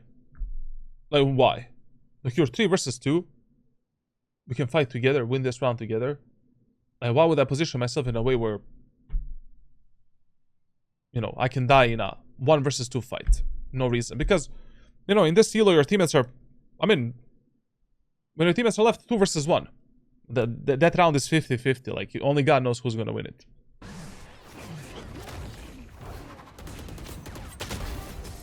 Like, all of these things that you did here, you know, you get 10 points for 10 style points, but these type of plays will cost you an enormous amount of rounds and matches in Valorant. Welcome also, man. To help training the refrag potential, would you recommend the buddy system? Basically picking someone in your team and always stay close enough to him to refrag. You can do that, but it's better like if you're consistently asking yourself during a match, who has the highest chances of dying at this moment of time? You know, and trying to learn throughout your games, who should you actually be playing with? You know, not just randomly picking one person, but based on information that you've gathered, like throughout the rounds, trying to pick one teammate who has the highest chances of dying, or based on your teammate's positioning, enemy's positioning, that type of stuff.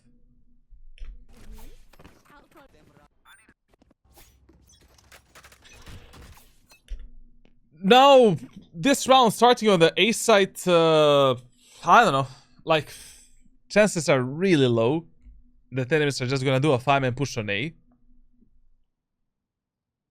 The reason for that is because they were really consistent with the AB rule and rule of fear.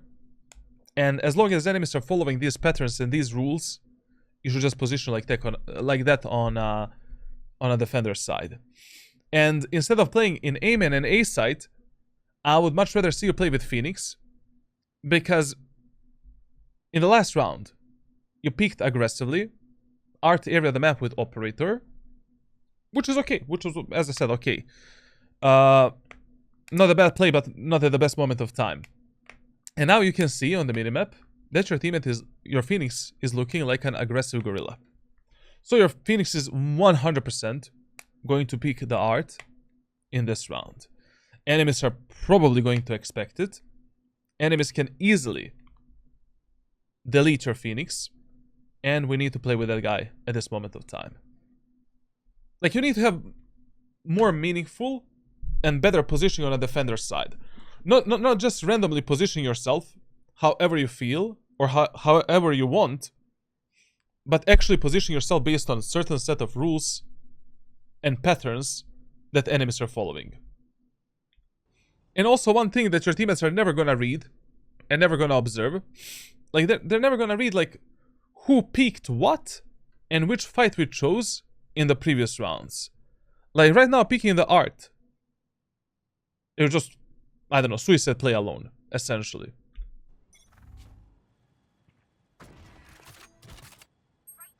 And also you doing this like is a bit unnecessary, to be honest. If you're already going for this solo play, this deep with the Jett, you should always pre-activate the dash ability. Like, if you don't have the info, if enemies are in the A-main area of the map, always, like, every single time when you die, and you still have the dash ability available, it is the moment of time where you could have done something better. You don't need any coaching, any VOD reviews, nothing. You should have just activated the dash ability. That's it. Like, even if there is a chance, 5% of chance for you to die, pre-activate the dash ability. Especially if you're pushing these areas of the map where you have no info about enemies. Yo, Yisro, well stream, man. Will 2368, well stream. I've got your trail. And as I said, like, you know, positioning right now, like, on the A side was really stupid. Like, you know, like enemies were so repetitive on the attacker side, such an easy read. I mean, that is the main problem of low elo and medium elo players. Just repetitiveness. Like, people are so much, you know, they follow all of these rules that I'm teaching you to the core. Which is stupid, obviously.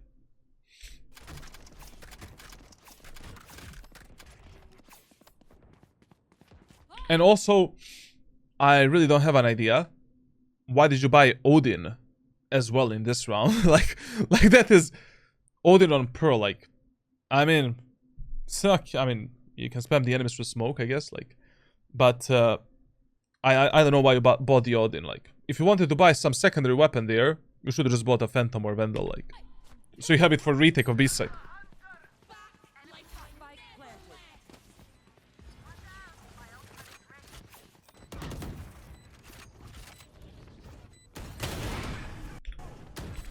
Personally, I would not expect the Jett up there as well. Like, I don't know what to tell you. Like, you know, it was okay. I mean, he didn't really peek the site before the Sova drone, you know. And personally, I wouldn't expect the Jett playing up there, you know, during the post-plant where we are retaking with the Phoenix ultimate. So, you know, like, whatever, bro. At least you activated the dash ability at the right time.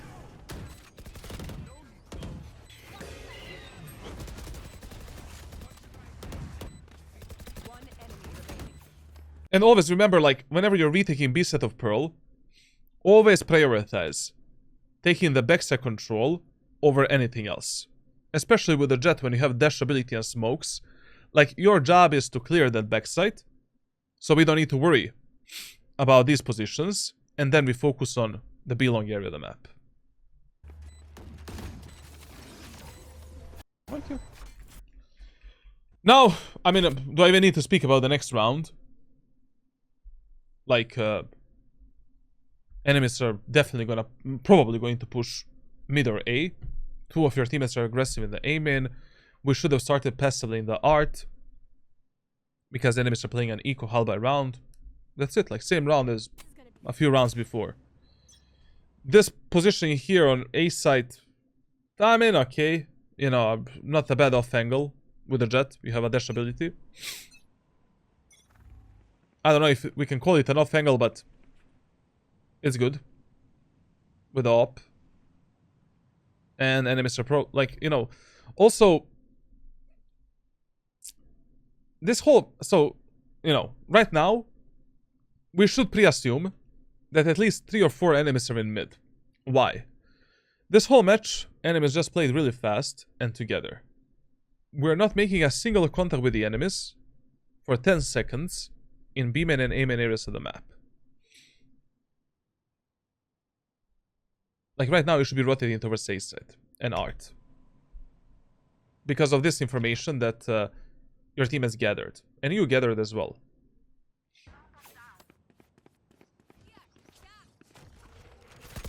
Like, basically, the moral of the story of this VOD review is that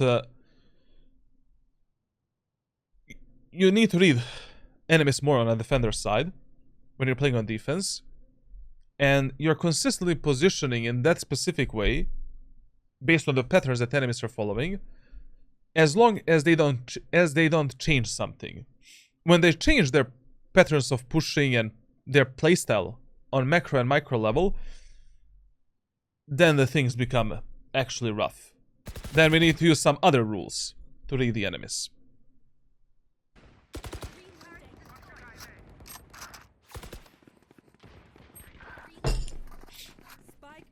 So far, I don't know, like, how many rounds we played on a defender side, like, around, what is this? This is 20th round, so we played like 8. In 8 rounds, I am 7 out of 8 when it comes to reading the enemies.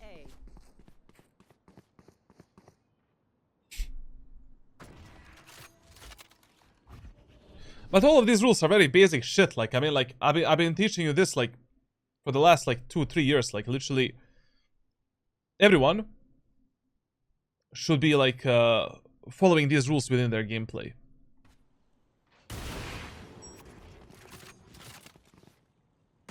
I'm not gonna repeat myself when it comes to your mechanical skill. We talked about that on the attacker side of this VOD review. You will get a full-on training. Do it for 3 months. I promise you, like, your mechanical skill is gonna get like minimum 30-40% better. Planted.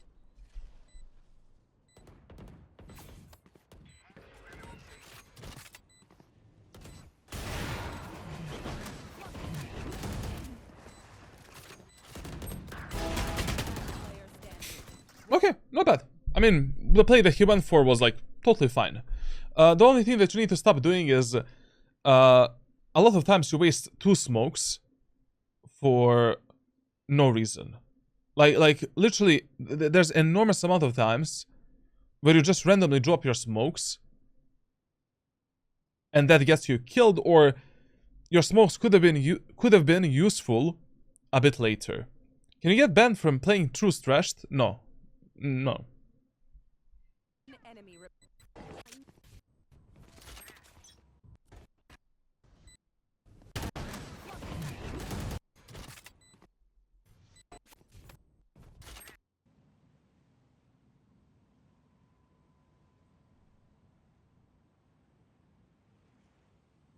Now, in this round, is it good that he's playing on B set? Yes, it is, like, because enemies are following the AB pattern rule of fear. Like, that's the only information we have. And yes, the chances are really high that enemies are gonna go B.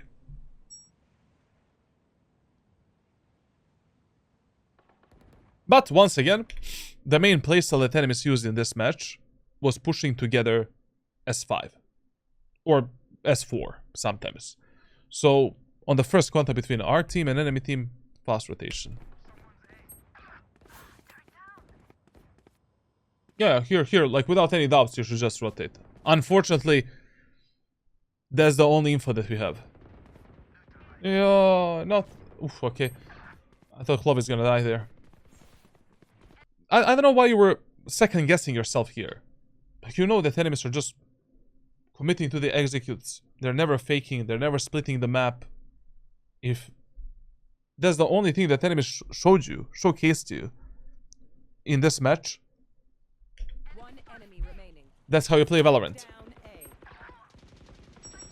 Like, already here, like 10 seconds ago, you should have been with your Killjoy and Clove fighting this guy in the connector. All In the art. so. And here, instead of going behind this guy, you should have went through the connector. Like this. To support your Clove as soon as possible. Clove takes a fight, you connect with a dash ability, and with the short you just jump on the sky, delete her.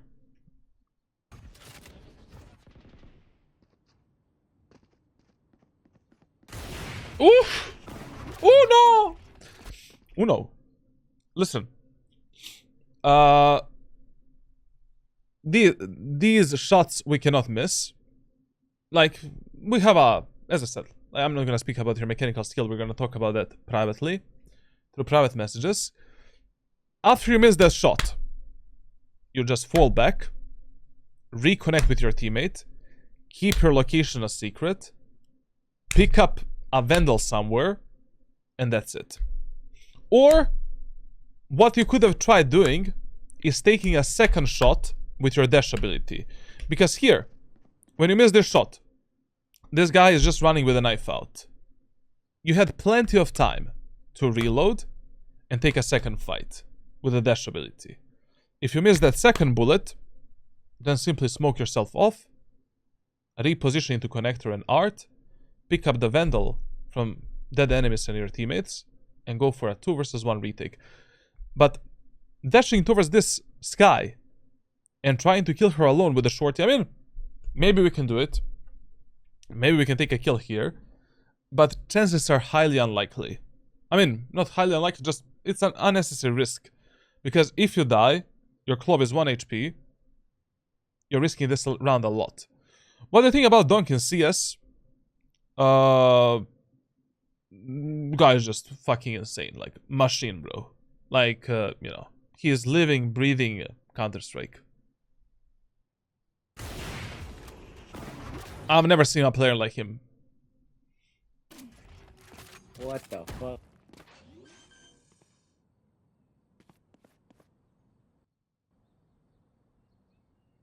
In any video game, man. Fuck Tens, fuck Shroud, fuck Simple, bro. Like, that kid is on a different level. Like, in a tier 1 pro level, having such a consistent performance and impact for over a year. I don't know, bro.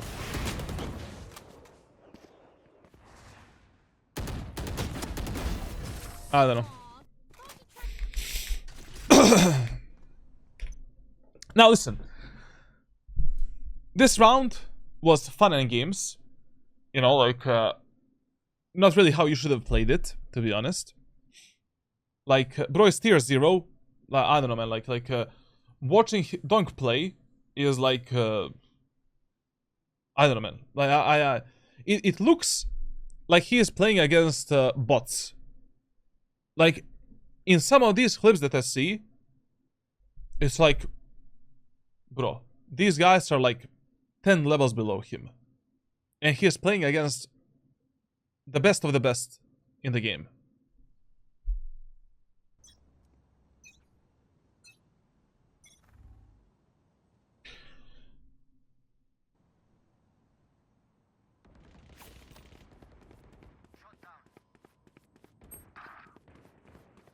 He's like Messi.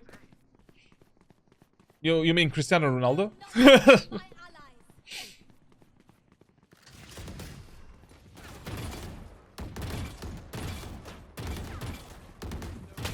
I've got it.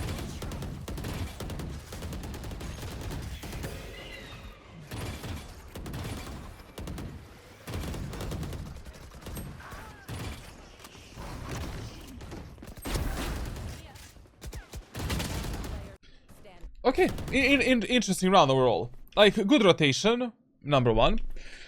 Listen, I would advise you on Pearl. Whenever you're not certain if enemies are gonna go B or mid, start your rounds in the connector. Anyways, like, if enemies are going B, you can support your teammates on B side immediately. Unless your teammates are doing some B-man push, then you need to start with them. So you can play faster rotations, essentially. Like, in this next round, I personally don't know where the enemies are gonna go. Because they changed a bit, you know, their pattern of pushing and stuff like that.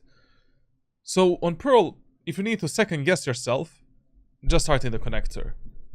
You will not kill my ally. Now, when it comes to this retake, I mean, this, whatever the fuck this is, to be honest, these love tabs that you're exchanging through the smokes, absolutely fine. Because you do have an advantage spraying the enemies through this smoke. So that was okay.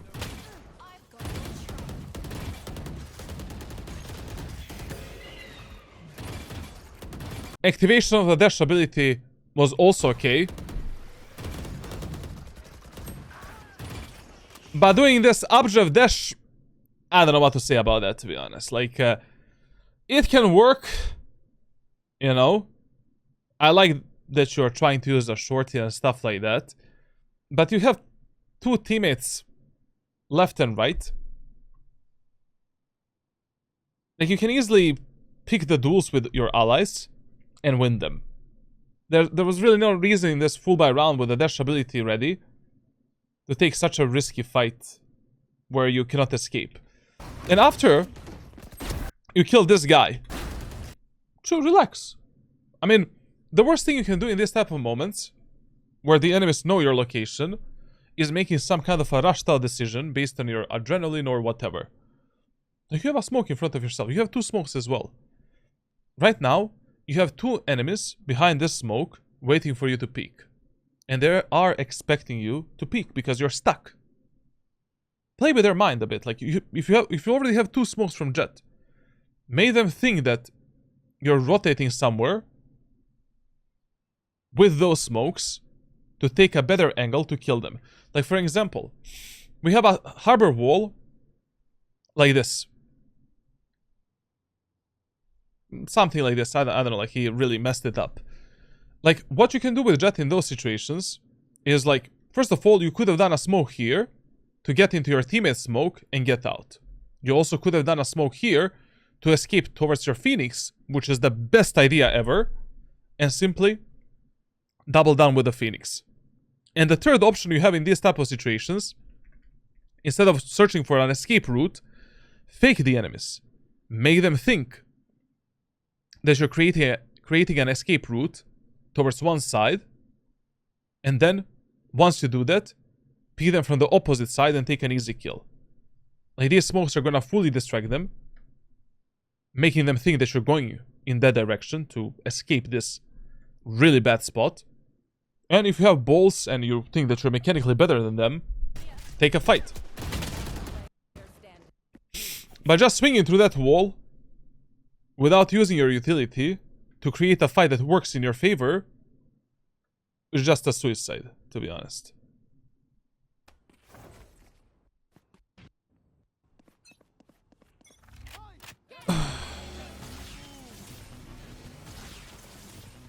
Also, I don't know if there is ever a moment of time in a match where it is worth it to like buy a bulldog without anything. I mean, I still think that a sheriff with a heavy shield and utility is a bit better option than a bulldog without anything. Even a Bucky with a heavy shield is better than a bulldog without anything.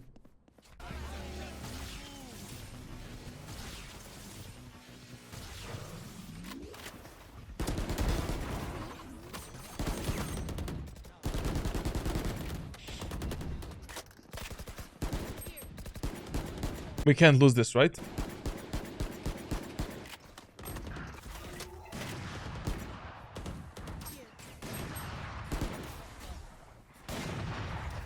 Listen, like, in these numbers disadvantage, other advantage, sorry. Like, just play with your most aggressive teammates. Like, just, you know, right now your main focus should be playing with Sova. And whatever Monkey does, you do as well. Like here, I will be playing super close to the Sova. Like, I will not go back at the backside. Anyways, like, enemies wasted the shithouse of utility. They don't have the smokes. They wasted the Sky Dog. They still have like Sky Flashes and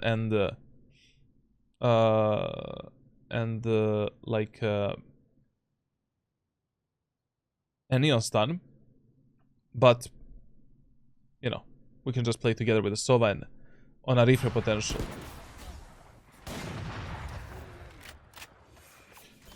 You think I'm good enough to compete against this guy for a girl? Absolutely, bro. Like, you should have been there fighting with that Sova. Even though that play that Sova is making is stupid. You know, there's no reason to do that. If you just let those type of teammates die for nothing... I mean, like, what was the point of making this numbers advantage? You don't need to commit to the fights with that guy. Like, you don't need to play super aggressive and you know, when you take a fight, you instantly crouch and just, like, pray to God that you're gonna win that fight. You just, you know, play close to him. When he takes a fight, go for a jiggle pick, try to refrag him, try to fight with him. Once you finish the fights, no matter if you win them or lose them, go back and play with the second most aggressive teammate. I don't know. On these ranges, I would highly recommend you using the ADS of the Bulldog. Like, the main power of the Bulldog over other eco weapons is the burst fire. Like, on every medium range and long range fight, you want to use the burst fire, essentially. Oh, yo, no.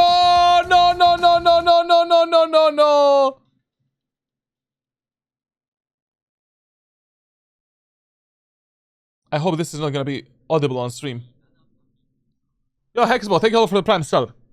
I hope this is not audible in the video. Thank you, man. Thank you a lot for scamming Jeff Bezos.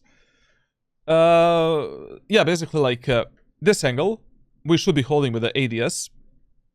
And that is one of the main benefits of playing Bulldog instead of Phantom and Vandal. I mean, instead of Phantom primarily, like, one body to the head, one shot to the body, one shot to the head, enemies are always dead. And if you navigate that burst fire properly, you might delete the enemies with just one click.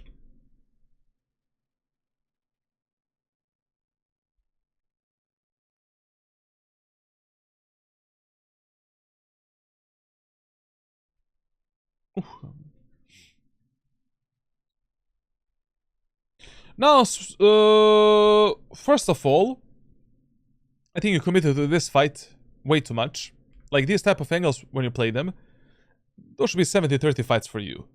You know, you take a fight with the first burst fire, and then you escape down behind this position for a second fight. Once you won this fight, this repositioning was totally fine. And picking up the operator was obviously a good idea. 20 HP.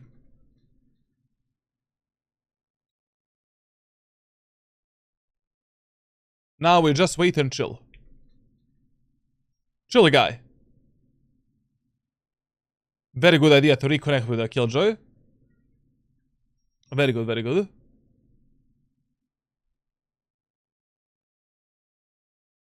Very good crosshair placement. It's okay. It's okay. It's fine what they're doing right now. Totally fine. And now he should be pushing with his Killjoy so that we're not separating each other's. And we're playing the retake together. This is gonna be rough. Because if Killjoy dies, I mean, your chances of winning this round is like 0, basically. And it is much easier for us to clear these angles together. Especially because, you know, he's 20 HP.